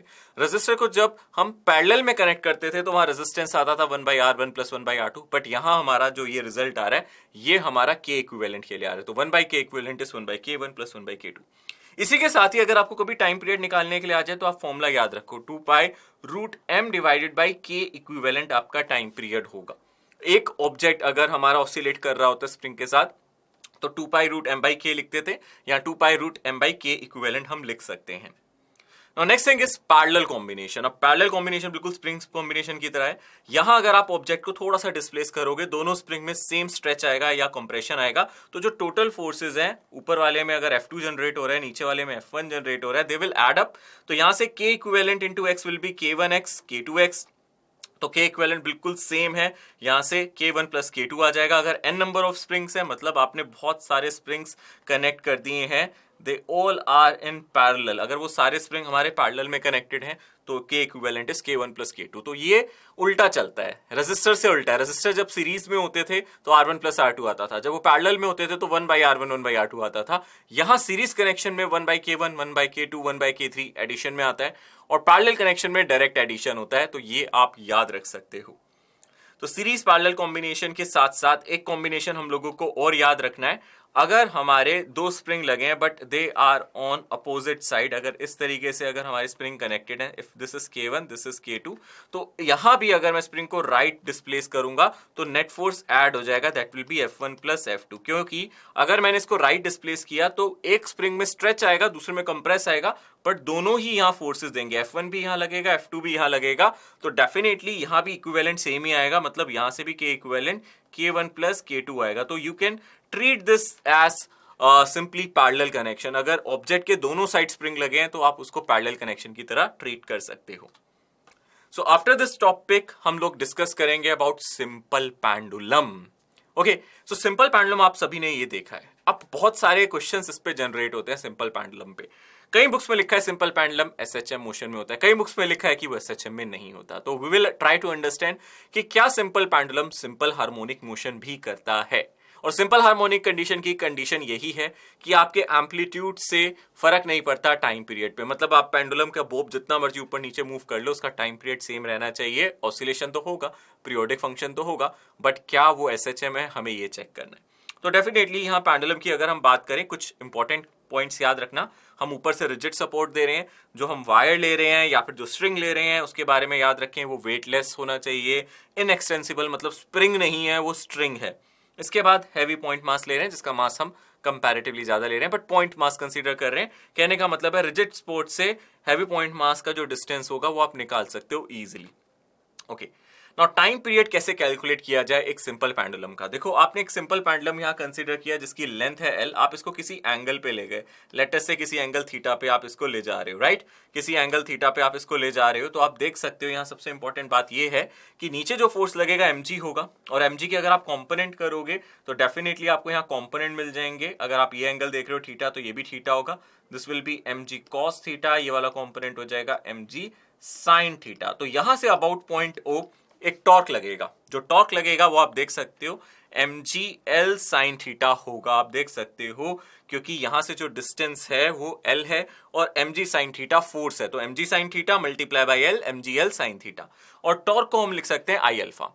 Now this torque will try to restore, अब वो टॉर्क चाहता है ये ऑब्जेक्ट अपनी इनिशियल पोजीशन पे पहुंचे जो कि इक्विलिब्रियम वाली पोजीशन थी, तो दिस इज रिस्टोरिंग टॉर्क। तो चाहो तो आप एक नेगेटिव साइन यहां अटैच कर सकते हो। तो यहां से अगर आप देखोगे ध्यान से, यहां से जो आपका एंगुलर एक्सेलरेशन आएगा वो आप निकाल सकते हो। यहां से आपका एंगुलर एक्सेलरेशन आएगा minus g by l sine theta, क्योंकि आपने जो आई नोट है which is nothing but moment of inertia, वो आपने लिख लिया है। मोमेंट ऑफ इनर्शिया जानते हो ना आप लोग, टॉर्क को लिखते हैं moment of inertia times alpha, alpha is angular acceleration, moment of inertia एक पॉइंट मास का ओ से कितना होगा, डिस्टेंस है हमारा एल, तो एम एल स्क्वायर सिंपली। तो यहां से हमने देखा अल्फा आ गया minus g by l sine theta. आप चाहो तो यहां नेगेटिव लगाओ या नहीं, बट अंडरस्टूड है ये नेगेटिव होगा, क्योंकि एंगुलर एक्सेलरेशन आप देख सकते हो इस तरीके से है कि वो इसको रिस्टोर कर रहा है। अब यहां से देखो, अगर आप एसएचएम की कंडीशन जानना चाहते हो, एसएचएम की कंडीशन आपने पढ़ी थी a is equals to minus omega square x, ऐसी कुछ इक्वेशन आनी चाहिए। यहां a होता था d square x by d t square, यहां भी कुछ इक्वेशन ऐसी बन रही है alpha is equals to minus g by l, but यहां बन रहा है sine theta, where alpha is nothing but d square theta by d t square. तो अगर यहां साइन थीटा की जगह थीटा होता तो ये एसएचएम होता। कहने का मतलब है अगर आपकी इक्वेशन ऐसी आ जाती a is equals to sorry alpha is equals to minus g by l theta, तो ये बिल्कुल एसएचएम वाली इक्वेशन होती। हम जी बाई एल को रिप्लेस कर देते ओमेगा स्क्वायर से, हम ओमेगा स्क्वायर को लिख देते जी बाई एल और ओमेगा हो जाता रूट जी बाई एल। पर ऐसा कब कर सकते हैं? क्या हम साइन थीटा को थीटा लिख सकते हैं? हाँ, साइन थीटा को अप्रोक्सीमेटली थीटा लिखा जा सकता है व्हेन, जब स्मॉल ऑसिलेशंस हो। क्या हो बोलो? जब स्मॉल ऑसिलेशन हो, वेरी स्मॉल ऑसिलेशन। इसका मतलब है simple pendulum is not always a simple harmonic motion. It does not represent simple harmonic motion all the time, but yes, it do represent simple harmonic motion under a condition when your theta is very small. जब आपका oscillation बहुत छोटे, small oscillation, तो under small oscillation you can write this equation. यहां से अब आप देख सकते हो, आप ओमेगा निकाल सकते हो, तो टाइम पीरियड आ जाएगा 2 पाई बाय ओमेगा, और ओमेगा आप देख सकते हो यहां से आ जाएगा root l by g. This is a formula जो आपने शायद पहले भी पढ़ा हो, बट डायरेक्टली पढ़ा हो, बट आप अब इसको डिराइव कर सकते हो। तो time period is 2 pi root l by g, but this is valid for small angle, small value of theta. तो स्मॉल ऑसिलेशन के लिए, छोटे ऑसिलेशन के लिए, राइट, लेट अस से 3-4 डिग्रीज के लिए, उसके बीच में आप जो मर्जी एम्पलीट्यूड दो, टाइम पीरियड नहीं बदलेगा, बट उसके बाद टाइम पीरियड चेंज हो जाएगा। अगर आपका थीटा ज्यादा हो गया तो वो सिंपल हार्मोनिक मोशन नहीं है, सिर्फ पीरियोडिक मोशन आपको नजर आएगा। इसी के अलावा एक बहुत ही फेमस क्वेश्चन है और बहुत जनरल क्वेश्चन आते हैं अबाउट सेकंड पेंडुलम। अब सेकंड पेंडुलम का नाम सुनते ही बच्चों को लगता है शायद इसका टाइम पीरियड 1 सेकंड होगा, बट ऐसा नहीं है। इसका जो टाइम पीरियड होता है वो 2 सेकंड्स होता है। वन एक्सट्रीम पोजीशन से दूसरी एक्सट्रीम पोजीशन पे जाने का जो टाइम है that is 1 second, but one complete oscillation का जो टाइम है दैट इज 2 सेकंड्स। तो आप याद रखना, simple pendulum whose time period is 2 seconds, तो इसको हम बोलते हैं सिंपल पेंडुलम। तो टाइम पीरियड को अगर आप 2 सेकंड्स डालोगे, मतलब 2 pi root l by g आप यूज कर सकते हो, ठीक है ना। सो यहां से आप लिख सकते हो 2 पाई रूट एल बाय जी। जी को हम पाई स्क्वायर लिख सकते हैं, जी की वैल्यू आपको पता है 9.8 मीटर पर सेकंड स्क्वायर होती है। सो इसको अप्रोक्सीमेटली आप पाई स्क्वायर लिख सकते हो for easy calculation, sometimes we do this. तो यहां से आ जाएगा 2 पाई बाय पाई, और यहां से आ जाएगा root l, that will be 2। तो आप कहोगे यहां से रूट एल तो आ रहा है 1, इसका मतलब लेंथ हो गई 1 मीटर। तो आप ये भी देख सकते हो, एक सेकंड पेंडुलम का सेकंड प्रॉपर्टी ये है कि इसका टाइम पीरियड तो 2 सेकंड्स है, टोटल टाइम पीरियड 2 सेकंड्स है। एक एक्सट्रीम से दूसरे सेकंड में जाने में 1 सेकंड लगता है, बट इसकी जो लेंथ है दैट विल बी 1 मीटर। तो एक जो इसकी स्ट्रिंग की लेंथ होगी दैट विल बी 1 मीटर, ठीक है ना। It exactly takes 1 second for each swing in either direction. एक डायरेक्शन में जाने के लिए, मतलब एक एम्पलीट्यूड से दूसरे एम्पलीट्यूड में इसका 1 सेकंड लगेगा, ठीक है। सो नेक्स्ट थिंग इज कि हम पेंडुलम को डील करें बट एक्सेलरेटिंग फ्रेम में करें, मतलब इसका कुछ एक्सेलरेशन कराएं। अभी जैसे ये ऑब्जर्वर इसको ऑब्जर्व कर रहा है, यहां सपोज ये किस में खड़ा है, this person is standing in the inertial frame जहां कोई एक्सेलरेशन नहीं है, तो time period 2 pi root l by g आएगा। बट अगर हम किसी लिफ्ट में ले जाएं इस पेंडुलम को और लिफ्ट को ऊपर की तरफ एक्सेलरेट करें, तो जब हम लिफ्ट को ऊपर की तरफ एक्सेलरेट कराते थे तो हमें पता है जो एक्सेलरेशन नीचे होता था वो जी इफेक्टिव बन जाता था कितना, a plus g, if you remember that, है ना। और अगर लिफ्ट नीचे एक्सेलरेट कर रही होती थी, या लेट अस से मैं एक्सेलरेशन को पॉजिटिव ही ले रहा हूं, तो अगर लिफ्ट नीचे की तरफ एक्सेलरेट कर रही होती थी तो जी इफेक्टिव जी माइनस ए हो जाता था। तो इस चीज को हम यहाँ यूज करेंगे, तो बेसिकली फॉर्मूला वही रहेगा, बस यहाँ 2 पाई रूट एल बाई जी की जगह जी इफेक्टिव आ जाएगा, क्योंकि जो टाइम पीरियड है वो एक्सेलरेशन ड्यू टू ग्रेविटी पे डिपेंड करता है। जहां एक्सेलरेशन ड्यू टू ग्रेविटी बदली वहां ये बदल जाएगा, बट लिफ्ट के अंदर भी एक्सेलरेशन ड्यू टू ग्रेविटी नहीं बदल रहा होता, बट इफेक्टिव एक्सेलरेशन बदल जाता है। तो यहां से आप देख सकते हो कि आप मीन पोजीशन पे अगर चेक करोगे, वहां आप जी इफेक्टिव निकाल लो एट मीन पोजीशन पे जी इफेक्टिव निकाल लो और फॉर्मूले में आप डाल दो, तो डेफिनेटली इस केस में क्योंकि लिफ्ट ऊपर एक्सेलरेट कर रही है 2 pi root l by g, 2 pi root l by g plus a आ जाएगा। तो यहां से आपका जो टाइम पीरियड है वो थोड़ा कम हो सकता है। बट इसी तरीके से अगर आप लिफ्ट नीचे जाते हुए देखोगे तो क्या होगा, अगर लिफ्ट नीचे जा रही है तो इस केस में आपका टाइम पीरियड हो जाएगा 2 pi root l divided by g minus a. तो ये क्यों आया, क्योंकि अब आपका जो ए जी इफेक्टिव है डेफिनेटली वो कितना हो चुका है, जी माइनस ए हो चुका है। ओके इसी में बेसिक क्वेश्चन है, एक सिंपल पेंडुलम दे रखा है जिसकी लेंथ है 1 feet, it is suspended from the ceiling from the elevator, इतना कंप्लीट 1 ऑसिलेशन। उस एलिवेटर को कितना टाइम लग रहा है, pi by 3 seconds to complete 1 oscillation. इसका मतलब टी आपको दे दिया यहाँ पाई बाय 3, और आप लोगों से पूछ रहा है एक्सेलरेशन ऑफ एलिवेटर निकालो। तो आपको पता है टाइम पीरियड कितना होगा, आप लोगों को पता है, यहाँ टाइम पीरियड आप देख सकते हो। वैसे आपको पता है कि टाइम पीरियड का फॉर्मूला होता है 2 पाई रूट एल बाय जी, यही फॉर्मूला होता है ना। तो आप इसमें सब्स्टिट्यूट कर सकते हो। आप एक काम करो, यहाँ टी की जगह सब्स्टिट्यूट कर दो कितना, पाई बाय 3, और यहाँ लिख दो 2 पाई, और रूट एल की जगह आप डालोगे 1 डिवाइडेड बाय जी की जगह आप डालोगे 32, और आप यहाँ प्लस ए लिख दो। अब ए नेगेटिव होगा तो अपने आप आ जाएगा, एक पॉजिटिव होगा तो उसकी वैल्यू अपने आप आ जाएगी। अब यहाँ से पाई कैंसिल कर सकते हो and take square both side, तो यहाँ से आ जाएगा 1 बाय 9 इज इक्वल्स टू 4 और divided bye 32 plus A.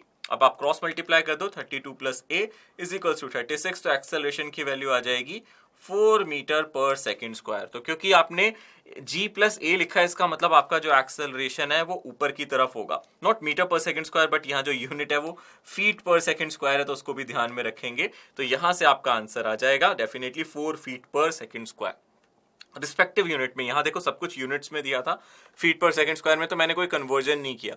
But अगर क्वेश्चन में आपको लेंथ मीटर में दे, acceleration due to gravity feet per second square में दे, तो आप उसको कन्वर्ट जरूर कर लेना। ये थोड़ा सा इंपॉर्टेंट पार्ट है क्वेश्चन का, ठीक है।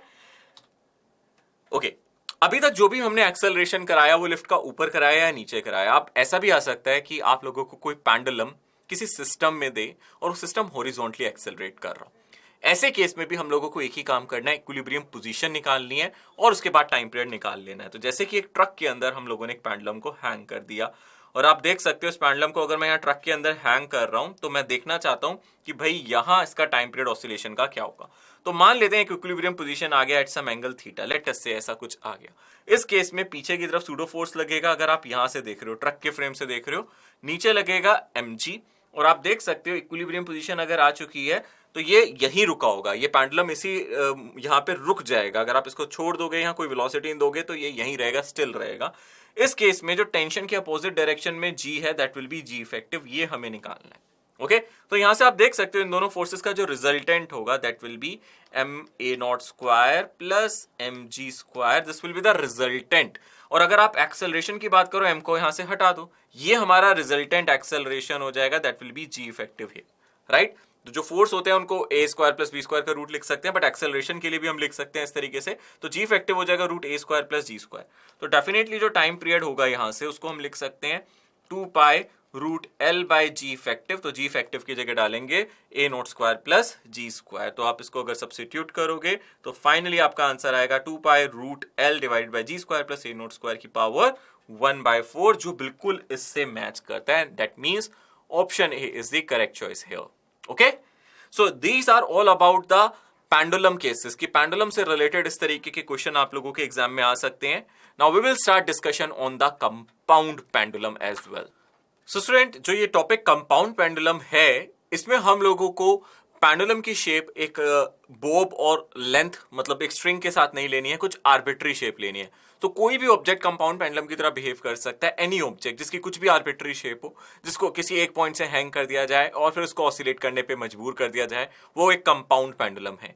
अब हम लोग यहाँ जनरलाइज करेंगे कंपाउंड पेंडुलम। आप देख सकते हो मैंने यहाँ एक डिस्क लिया, बट आप कोई भी आर्बिट्री शेप का ऑब्जेक्ट भी ले सकते थे और कहीं से भी आपको उसको हिंज कर सकते थे। एंड if it oscillates, आप किसी एंगल पे ले जाओगे, it oscillates like this and this, then you will say that it is a compound pendulum. Okay?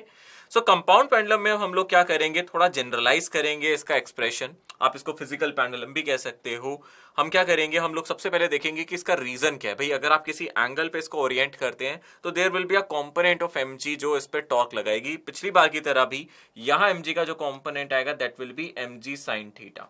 तो आपने जो हिंज पॉइंट है, यहां से सेंटर ऑफ मास का डिस्टेंस ले रखा है L, तो आप याद रखना L जो डिस्टेंस है वो सेंटर ऑफ मास का हिंज पॉइंट से, जहां से उसको रखा गया, जहां से एक्सिस ऑफ रोटेशन वहां से पास की जा रही है, वहां से ये डिस्टेंस है।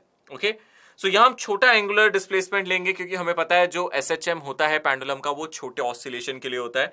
Taking that thing in mind हम लोग यहाँ टाइम पीरियड का फॉर्मूला लिख सकते हैं 2π√I/mgl। अब ये मैंने डायरेक्ट लिखा है, हम चाहे तो इसको जल्दी से डिराइव भी कर सकते हैं। आप बोल सकते हो जो टॉर्क होगा अगेन वो mgl sin थीटा होगा, ये रिस्टोरिंग टॉर्क है। You can write a negative sine here, then you can write I alpha, this is nothing but minus mgl and sine theta is approximately theta. Because हम theta को कैसा ले रहे हैं, small choose कर रहे हैं, हम यूज कर सकते हैं। यहां से अल्फा की इक्वेशन आ जाएगी minus mgl theta divided by I, तो आप यहां से ओमेगा स्क्वायर को लिख सकते हो root of mgl by I, और टाइम पीरियड आप लोगों को पता है 2π बाय ओमेगा होता है, तो यहां से टाइम पीरियड आ जाएगा ये। Where I is a moment of inertia. Moment of inertia कहां से, ये इंपॉर्टेंट है। I moment of inertia about point of suspension से। L is the distance between suspension point and centre of mass. अब बहुत इंटरेस्टिंग चीज होने वाली है, हम मोमेंट ऑफ इनर्शिया को एक्सप्रेस करने वाले हैं in terms of moment of inertia through centre of mass, मतलब ICM के टर्म्स में। हम यहाँ parallel axis theorem easily use कर सकते हैं। तो कैलकुलेट करने के लिए हम लिख सकते हैं I is equals to ICM plus ml square, where m is the total mass और हम लोग L देख सकते हैं, this is the distance between centre of mass and hinge point, जो हमने पहले भी देखा था। तो हम इसको I को मोमेंट ऑफ इनर्शिया को लिख सकते हैं ICM, this is moment of inertia through centre of mass plus ml square, और ICM को m के स्क्वायर लिख सकते हैं, where k is the radius of gyration, but ये सेंटर ऑफ मास के अबाउट। देखो मैंने बस सब्स्टिट्यूट किया, आप देख सकते हो मैंने इसको I को m के स्क्वायर प्लस ml स्क्वायर लिखा है। यहां से जो m है कैंसिल हो जाएगा, आप m को कैंसिल कर सकते हो, you will gate expression 2π√k square plus l square divided by l। इसी को अलग तरीके से आप लोग एक्सप्रेस कर सकते हो, क्योंकि अभी आपको टाइम पीरियड का फॉर्मूला पता था 2π√L/g। आप चाहोगे यहां भी फॉर्मूला L/g की टर्म्स में है, तो आप L इफेक्टिव बाई g लिखना चाहोगे, तो L इफेक्टिव के लिए कुछ नहीं है, आप इन चीजों को अलग से देख सकते हो, k square plus l square और डिवाइडेड बाई l, इसी को आप L इफेक्टिव लिख सकते हो। कहने का मतलब है आप इसको इस तरीके से एक्सप्रेस कर सकते हो 2π√k square plus l square by l divided by g, तो इसी को आप बोल दोगे अपना कुछ इफेक्टिव लेंथ या फिर L इफेक्टिव आप बोल सकते हो। This is the effective length in our case. जो हमारे सिंपल पेंडुलम में होता था L/g, यहां हो जाएगा L effective by g। So student, L equilibrium का एक इंपॉर्टेंस है, equivalent length of a simple pendulum भी कहा जाता है इसको, है ना। इक्विवेलेंट लेंथ से डिसाइड होता है कि क्या टाइम पीरियड आने वाला है आपका, ठीक है। सो अगर हम ध्यान से देखें, अगर हम बात करें कि टाइम पीरियड किस पे डिपेंड कर रहा है, k स्क्वायर और l स्क्वायर पे। k तो फिक्स हो गया, अगर हम मोमेंट ऑफ इनर्शिया की बात करें that is a fix quantity. The only thing that required is l, मतलब आप जहां से हिंज पॉइंट ले रहे हो सेंटर ऑफ मास से, वो कितने डिस्टेंस पे, वो टाइम पीरियड को डिसाइड करेगा। सोचो अगर आप सेंटर ऑफ मास के अबाउट ही हिंज कर दो, सोचो आपने सेंटर ऑफ मास के अबाउट ही हिंज कर दिया, यही हिंज पॉइंट है, तो और आपने L कितना रख दिया, 0 रख दिया। इस केस में अगर आपका L 0 हो गया तो डेफिनेटली जो आपका टाइम पीरियड है वो इन्फिनिटी आ जाएगा। आप इस एक्सप्रेशन में डाल के देख सकते हो टाइम पीरियड इन्फिनिटी आ गया। इसका क्या मतलब है, क्योंकि अगर आप सेंटर ऑफ मास से हिंज करोगे कोई रिस्टोरिंग टॉर्क नहीं मिलेगा। अगर रिस्टोरिंग टॉर्क नहीं है वो कभी नीचे नहीं आएगा, या फिर आपको इनफाइनाइट टाइम लग जाएगा नीचे आने में। तो ये तो हो गया maximum time period, T infinity is maximum time period. But now we are interested, क्या हम ये निकाल सकते हैं कि कितना मिनिमम टाइम लगेगा इसको नीचे आने के लिए? क्या हम इसको कर सकते हैं? डेफिनेटली हम कर सकते हैं। तो हम लोग क्या करेंगे, जो हमारा एक्सप्रेशन है टाइम पीरियड का, हम इसको डिफरेंशिएट करेंगे विद रिस्पेक्ट टू L। और इक्वेट कर देंगे जीरो से, तो dt बाई डी एल निकालेंगे, जीरो से इक्वेट कर देंगे तो मिनिमम टाइम पीरियड आ जाएगा। तो आप क्या कर सकते हो, t वर्सेस l का अगर आप ग्राफ बना रहे हो, आप dt बाई डी एल करके देखो, ठीक है। डेफिनेटली यहाँ l इजिकल्स टू के पे ये मिनिमम आएगा। आप इसको डिफरेंशिएट करके जीरो डाल के भी देख सकते हो। The only factor that you have to differentiate, आप सिर्फ इसको करके देख लो, आप K square plus L square by L को कर लो, आपको पूरे फैक्टर को करने की जरूरत नहीं है। आप 2 पाई जी रूट वगैरह को भूल जाओ, आप इसको बस डी बाई डी एल कर दो। और अगर आप ध्यान से देखोगे, इसको जब डिफरेंशिएट करके जीरो से इक्वेट करोगे तो सबसे पहले ऊपर वाली टर्म का डिफरेंशिएशन आ जाएगा 12, के तो कांस्टेंट है, मल्टीप्लाई बाई एल, माइनस नीचे वाले एल का डिफरेंशिएशन 1 और ऊपर आ जाएगा के square plus L square divided by नीचे वाली क्वांटिटी का स्क्वायर, ये मैं क्वेश्चन रूल लगा रहा हूं, इज इक्वल्स टू जीरो। यहां से आपका k आ जाएगा l के equal, k is equals to plus minus l आ जाएगा। तो यहां से आप देख सकते हो k l के इक्वल आएगा, उसी केस में आपका टाइम पीरियड मिनिमम होगा। और मिनिमम टाइम पीरियड कितना हो जाएगा, 2 pi root 2k bye g, मतलब जहां आपने k को l के इक्वल डाल दिया। तो this is a simple thing. इस केस में अगर आप l को अपने रेडियस ऑफ गायरेशन के इक्वल रखते हो तो टाइम पीरियड मिनिमम आ जाता है।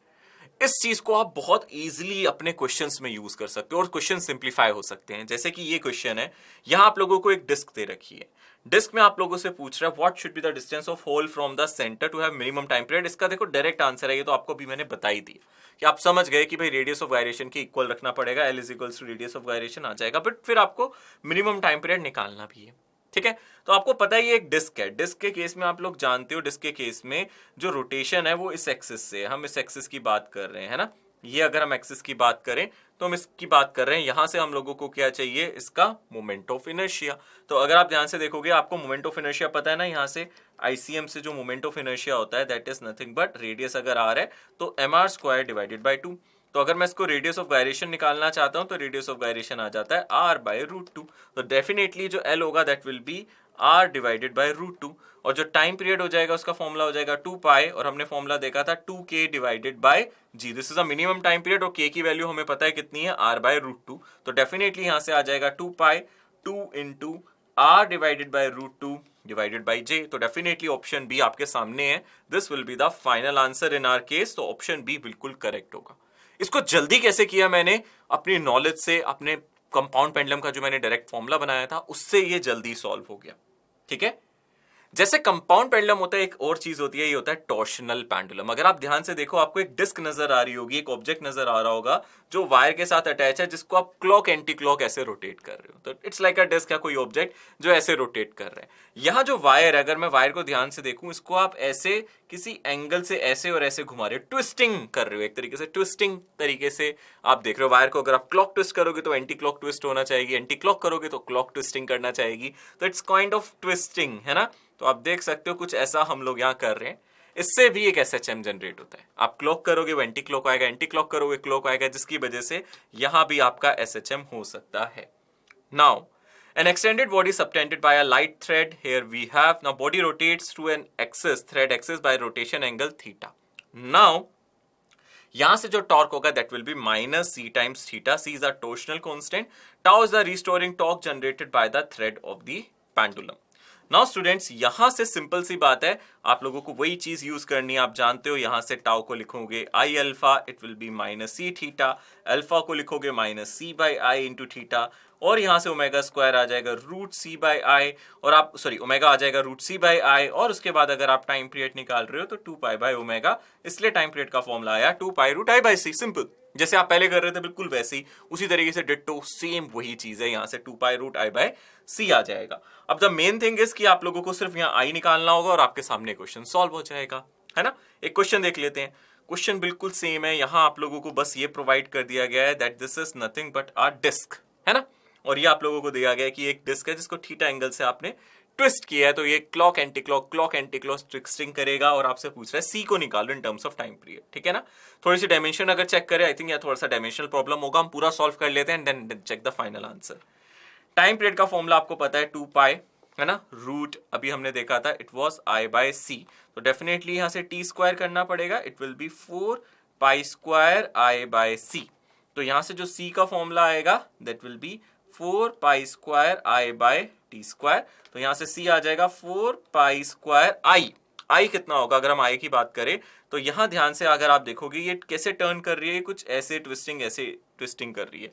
तो डेफिनेटली आप कह सकते हो कि सर ये तो सेंटर ऑफ मास के अबाउट एक एक्सिस है जो ऊपर से जा रही है, तो यहां से इसका जो मोमेंट ऑफ इनर्शिया होगा वो mr² by 2 होगा। तो यहां से हम मोमेंट ऑफ इनर्शिया को डाल सकते हैं mr²by 2 और नीचे आ जाएगा t²। तो यहां से आ जाएगा कितना, 2 times π² mr² divided by t²। तो डेफिनेटली जितने भी ऑप्शन है सब में नीचे t² आना चाहिए, वो थोड़ा सा मिसिंग है, बट जो फाइनल आंसर मैच कर रहा है that is option c. Option c 2mr² π² divided by t², not option c, sorry, option a match कर रहा है। Option A is matching perfectly, so option A is the correct choice in this question. तो इसका final answer हो जाएगा option a. So student, the next concept that we have to study is the damped oscillation. देखो फर्क क्या है ideal pendulum में और एक नॉर्मल पेंडुलम में। नॉर्मल पेंडुलम का मतलब जो हम रियल लाइफ में देखते हैं that is a normal pendulum, और अगर आइडियल पेंडुलम की बात करें वो जो हम लोग अपने डायग्राम्स में बनाते हैं, मतलब जो जिसमें कोई डैम्पिंग नहीं है, जिसमें कोई एनर्जी का लॉस नहीं है, वो इनफाइनाइट टाइम तक ऑसिलेट करता रहेगा, जिसका एम्पलीट्यूड चेंज नहीं होगा, no change in amplitude, it will not change. But अगर आप नॉर्मल पेंडुलम की बात करो रियल लाइफ में, तो आप एक पेंडुलम को जब कोई वेलोसिटी देके छोड़ देते हो तो आप देखते हो ये पहले ज्यादा एम्पलीट्यूड तक जाता है, amplitude keep on decreasing. In this case अगर आप एम्पलीट्यूड की बात करोगे इट कीप्स ऑन डिक्रीजिंग, तो एम्पलीट्यूड इसका बदलता रहता है। सो डेफिनेटली अगर हम आइडियल पेंडुलम की बात करें तो वो हमेशा ऑसिलेट करता रहेगा, और नॉर्मल पेंडुलम ये ऑसिलेट करता रहेगा। तो इसका मतलब है दोनों में डिफरेंस तो है ना। सो एक अच्छा खासा डिफरेंस है, वो हम जानते हैं। तो इसका मतलब है डैम्प्ड ऑसिलेशन पढ़ना जरूरी है। तो हम स्प्रिंग मास सिस्टम से भी पढ़ सकते हैं। आप देख सकते हो एक स्प्रिंग की अगर बात करूं, अगर मैं उसको नीचे की तरफ छोड़ दूं, वर्टिकली छोड़ दूं, तो एक एक्सटेंशन आता है स्प्रिंग में, आप देख सकते हो this extension is KY0 is equals to mg। तो y0 की वैल्यू हो जाएगी mg डिवाइडेड बाई k। तो यहां जो पोजीशन आती है दिस इज इक्विलिब्रियम पोजीशन, और जब भी कोई ऑसिलेशन होता है सिंपल हार्मोनिक मोशन में वो इक्विलिब्रियम पोजीशन के अबाउट होता है। तो अगर मैं इक्विलिब्रियम पोजीशन से इसको लेट अस से y डैश नीचे जाऊंगा, लेके आऊंगा, तो ऊपर y डैश ऊपर जाएगा। तो जितना एम्पलीट्यूड मैं दूंगा वो इक्विलिब्रियम पोजीशन से मेजर किया जाएगा। अगर a नीचे आ रहा है तो यहीं से a ऊपर जाएगा, that will be the amplitude. अब जो इसकी नेचुरल लेंथ है जिसको मैंने यहाँ NL लिखा है, इससे कोई लेना देना नहीं है। आपको जो लेना देना है that is with the equilibrium position. तो हॉरिजॉन्टल में इक्विलिब्रियम पोजीशन नेचुरल लेंथ पे आती है, बट वर्टिकल में इक्विलिब्रियम पोजीशन एक्सटेंडेड लेंथ पे आती है, y0 is equals to mg by k पे आती है, राइट। अब इसके अबाउट जो ऑसिलेशन होगा वो टू एंड फ्रो मोशन होगा, है ना। और आप क्या करोगे, यहाँ इक्विलिब्रियम देखोगे। अगर मान लो आप इसको नीचे किसी डेप्थ तक ले जाके छोड़ देते हो तो ये ऊपर नीचे ऑसिलेट करेगा, जितना नीचे जाएगा जहां उतना ही ऊपर जाएगा, ठीक है। बट डैम्पिंग का मतलब है धीरे धीरे धीरे धीरे धीरे धीरे धीरे इसका एम्पलीट्यूड क्या होता जाएगा, कम होता जाएगा। तो विद टाइम इसका एम्पलीट्यूड यू विल सी कि इसका टाइम अगर आप ऑब्जर्व करोगे तो एम्पलीट्यूड पहले तो ज्यादा होगा, then it decreases, then again decreases. आप देख सकते हो एम्पलीट्यूड कीप्स ऑन डिक्रीजिंग। आप इसका एम्पलीट्यूड अगर ध्यान से देखोगे डिक्रीजिंग लाइक दिस, यहां से भी देख सकते हो, यहां से भी देख सकते हो। So kind of exponential decay in amplitude आप देख सकते हो। आप एक्सपोनेंशियल ग्राफ के अंदर इसका एम्पलीट्यूड बना सकते हो, राइट। ओके, डैम्प्ड ऑसिलेशन की इक्वेशन की अगर मैं बात करूं तो हम यहां मान के चलते हैं कि इस पे हमेशा एक डैम्पिंग फोर्स लगता रहता है। अब डैम्पिंग फोर्स क्या है, जो इसकी वेलोसिटी है उसको अपोज करता है। मतलब कि डैम्पिंग फोर्स ऐसा है कि अगर ऑब्जेक्ट नीचे जाना चाहता है v वेलोसिटी से तो ऊपर की तरफ लगेगा एक force that is proportional to v, इसलिए उस फोर्स को कभी कभी हम bv भी लिख देते हैं। तो जो नेट फोर्स है ऑब्जेक्ट पे पहले -kx लग रहा था और एक अगेन वेलोसिटी के अपोजिट लग रहा है, मतलब -bv। यहां से एक डिफरेंशियल इक्वेशन फॉर्म होती है। अब हमें उस डिफरेंशियल इक्वेशन को सॉल्व नहीं करना, we have to write the direct solution. आपको पता है नो डैम्पिंग, जब कोई डैम्पिंग नहीं होती थी, जब कोई भी डैम्पिंग नहीं थी, विद नो डैम्पिंग, वहां आप लोगों का x मतलब या x या y जो भी इसका डिस्प्लेसमेंट होता था उसका इक्वेशन होता था a sin omega t plus phi, मतलब जो भी इसका इनिशियल फेज है। बट वहां ए क्या होता था, कांस्टेंट होता था, वो बदलता नहीं था, एम्पलीट्यूड चेंज नहीं होता था। बट डैम्पिंग में एम्पलीट्यूड बदलेगा और ओमेगा भी बदल जाएगा, तो हमें यही डिस्कस करना पड़ेगा। अगर हम ध्यान से देखें यहां से जो आपका एम्पलीट्यूड है it keeps on decreasing like this equation, a is equals to a0 e की power minus bt by 2m। This is a way, this is the equation by which your amplitude keeps on decreasing with time. यहाँ amplitude का time के साथ decrement होगा by this equation. आप देख सकते हो there is an exponential decay of amplitude with time. Okay, और इसके अलावा आप लोग क्या कर सकते हो, यहाँ ओमेगा के बारे में भी पढ़ सकते हो। यहाँ जो ओमेगा है वो ओमेगा डैश हो जाएगा, दिस विल चेंज। आपकी जो फ्रीक्वेंसी है वो भी चेंज हो जाएगी, ऑल्दो वो कांस्टेंट होगी, ये चेंज हो जाएगी, वो कांस्टेंट होगी। बट आप लोगों को इतना याद रखना है यहाँ जो फ्रीक्वेंसी होती है वो थोड़ी सी बदल जाती है, थोड़ी सी डिक्रीज हो जाती है, बट होती क्या है, कांस्टेंट होती है। तो इसका जो फ्रीक्वेंसी है, टाइम पीरियड है, वो नहीं एक बार फिक्स हो गया, मतलब वो डैम्पिंग में अलग आएगा, बट वो फिक्स है, वो कांस्टेंट है। तो आपको ये कुछ बातें याद रखनी है। अगर आप एम्पलीट्यूड देख रहे हो, it is a equals to a naught e की power minus B T by 2m, इस तरीके से डिक्रीज कर रहा है। यहां से अगर आप एनर्जी की बात करो, energy is proportional to half of energy is proportional to square of amplitude. तो एनर्जी का जो वेरिएशन होगा, मतलब अगर एनर्जी का मैक्सिमम एम्पलीट्यूड, इनिशियल एनर्जी अगर ई नॉट थी, तो एनर्जी का जो वेरिएशन होगा आप लिख सकते हो इस तरीके से, ऐसे एम्पलीट्यूड का लिखा है, e is equals to e naught e की power minus B T by m, क्योंकि जब मैं स्क्वायर करूंगा एक 2 का फैक्टर और 2 का फैक्टर कैंसिल हो जाएगा, तो it will be minus B T by M.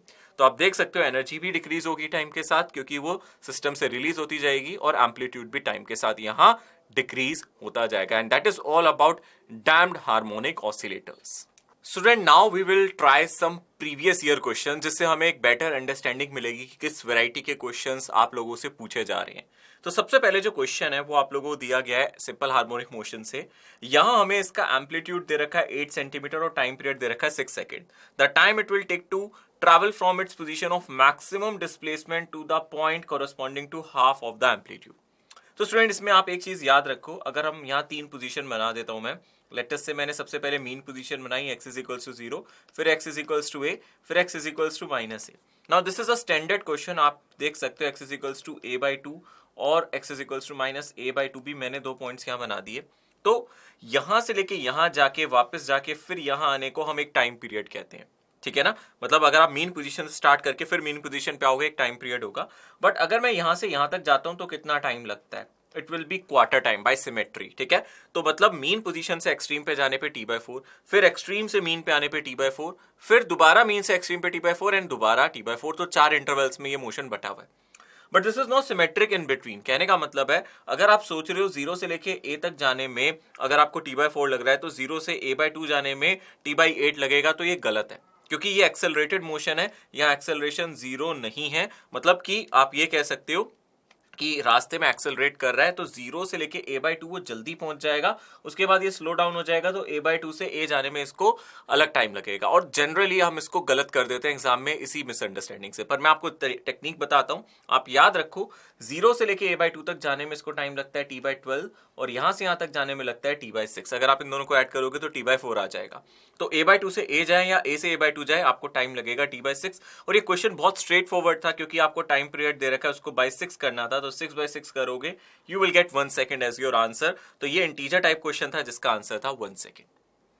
इसी तरीके से जेई मेंस में एक और क्वेश्चन आया हुआ है, आप इसको ध्यान से देख सकते हो। A body is performing simple harmonic motion with amplitude 10 centimetre. Now the velocity of the body was tripled by the air jet when it is at 5 centimeter from the mean position. The new amplitude of vibration is √x centimeter. आप लोगों को इस question के लिए ये relation याद रखना है जो मैंने आपको बताया था। आपको मैंने बताया था कि ये रिलेशन होता है वेलोसिटी और पोजीशन में। तो इस रिलेशन में आप देख सकते हो, इनिशियली आपका एम्पलीट्यूड a है, तो पहले आपका एम्पलीट्यूड a था जो हम इनिशियली मान के चल रहे हैं। लेट से बाद में आपका एम्पलीट्यूड a' हो गया, ये पहले था, बाद में a' हो गया। तो आपको उसने बोला है, जब वो 5 सेंटीमीटर पे पहुंचा तो उसने वेलोसिटी को 3 टाइम्स कर दिया, राइट। आपको यही बोल रहा है। तो अगर आप ध्यान से देखो, आप इसको 3 टाइम्स करते हो, तो 3 ओमेगा √a² माइनस a/2 का होल स्क्वायर। कहने का मतलब है, आपको यहाँ a की वैल्यू दे रखी है, तो 3 omega, this will B 10 square minus 5 square. ये हमारी कुछ वेलोसिटी होगी, है ना। और इस वेलोसिटी को हम नए वाले सिचुएशन से इक्वेट करते हैं, मतलब कि जब एम्पलीट्यूड a' हो गया, ओमेगा सेम ही रहेगा, तो आप लिख सकते हो a' माइनस 5 का स्क्वायर। तो यहां से आप इक्वेट कर सकते हो, ओमेगा ओमेगा कैंसिल हो जाएगा। अब आप इसको थोड़ा सा सॉल्व करोगे, यहां से आ जाएगा, अगर आप स्क्वायर कर देते हो तो 3 का स्क्वायर हो जाएगा 9, और ये हो जाएगा 100 माइनस 25, और राइट साइड आ जाएगा a' माइनस 25। तो यहां से अगर आप इसकी a' की वैल्यू निकालोगे, इट विल बी √700। और अगर आप इसको सॉल्व कर रहे हो तो इसका मतलब है √x आ जाएगा √700, तो इसकी जो वैल्यू आ जाएगी दैट विल बी 700। ओके, सो अभी तक जो हमने 2 क्वेश्चन करे जेई मेंस में आए हुए हैं, इसी तरीके से एक क्वेश्चन और आया है। इंटरेस्टिंग क्वेश्चन है बट मुश्किल नहीं है, आराम से किया जा सकता है। अगेन आप लोगों से क्वेश्चन पूछा गया, an object of mass 5 kg is executing simple harmonic motion, it's amplitude is 5 centimetre and time period is 0.2 seconds. Now, what will be the potential energy of the object at the instant t is equals to t/4 seconds starting from the mean position? Assume that the initial phase of the oscillation is 0. So again कुछ उसी तरीके का question है, उसने बोला है particle oscillate कर रहा है और t इज इक्वल्स टू 0 पे, वो x इज इक्वल्स टू 0 पे है, मतलब मीन पोजीशन पे है। तो आपको मैंने पहले बताया था t is equals to t/4 पे वो definitely x is equals to a पे पहुंच जाएगा। और यहां पे आपकी जो काइनेटिक एनर्जी होगी वो 0 होगी, सो एंटायर एनर्जी आपकी पोटेंशियल एनर्जी मतलब हाफ k a² होगी। अब टाइम पीरियड आप लोगों को पहले दे रखा था 0.2 सेकेंड, यहां से हम क्या करेंगे 0.2 सेकेंड, इसको हम लिख सकते हैं 2 पाई रूट, आप लिख सकते हो m/k। यहां से आप लोगों को मास दिया गया है तो आप k की वैल्यू निकाल सकते हो, तो यहां से आ जाएगा 0.2 into 0.2, it will be 4 pi square, और इसके बाद आप देख सकते हो इसके बाद आप लिख सकते हो m विच इज 1/2 इंटू के। सो पहला स्टेप होगा आप यहां से k कैलकुलेट कर लो, तो आप देख सकते हो यहां से आप लिख सकते हो 0.04 डिवाइडेड बाय 4 इंटू 2 और divided by pi square, this is nothing but 1/k। तो यहां से आप k की वैल्यू निकाल लो। Once you get the value of k then you can calculate potential energy which is half ka²। और अगर आपने k ऑलरेडी कैलकुलेट यहां से कर लिया है then substitute the value of k here and then the amplitude. और amplitude अगर आप ध्यान से देख रहे हो वो आप लोगों को क्वेश्चन में रखा है 5 देन इट्स स्क्वायर। सो अगर आप यहाँ 5 डालोगे तो गलत आ जाएगा, आपको इसको कन्वर्ट करना पड़ेगा 5 into 10⁻⁻² and then you have to take the square, तो आपका एम्पलीट्यूड आएगा। और इसको जब सॉल्व करोगे यू विल गेट 0.62 जूल्स। तो ये भी जेईई मेंस में क्वेश्चन आया है। सो अभी तक मैंने आप लोगों को कुछ क्वेश्चंस कराए, कुछ थ्योरी पढ़ाई, कुछ ब्रीफ में मैंने आपको एग्जांपल्स दिए। इन सभी से हमें एक चीज समझ में आती है, जो एसएचएम से क्वेश्चन आ रहा है वो डेफिनेटली वो इन्हीं टेक्निक से पूछा जा रहा है। आप लोगों को टाइम पीरियड की नॉलेज होनी चाहिए, आपको ओमेगा निकालना आना चाहिए, आपको थोड़ा डैम्पिंग से भी क्वेश्चन आ सकता है। So after this session this is a brief theory और हमने कुछ पीवाईक्यू की है। इसके अलावा भी हम कुछ सेशंस रखेंगे जिसमें हम सिर्फ क्वेश्चन डिस्कस करेंगे। So again we will meet for this SHM और उसमें सिर्फ मैं आप लोगों को क्वेश्चन प्रैक्टिस कराऊंगा। That was all about one shot SHM and we will meet again in our next video. और नेक्स्ट वीडियो में जो भी टॉपिक होगा आप मुझे सजेस्ट भी कर सकते हैं कमेंट सेक्शन में, योर कमेंट्स आर वेलकम। और डेफिनेटली आप इससे रिगार्डिंग भी जो क्वेश्चन है वो पूछ सकते हो। So I wish you all the very best for your preparation.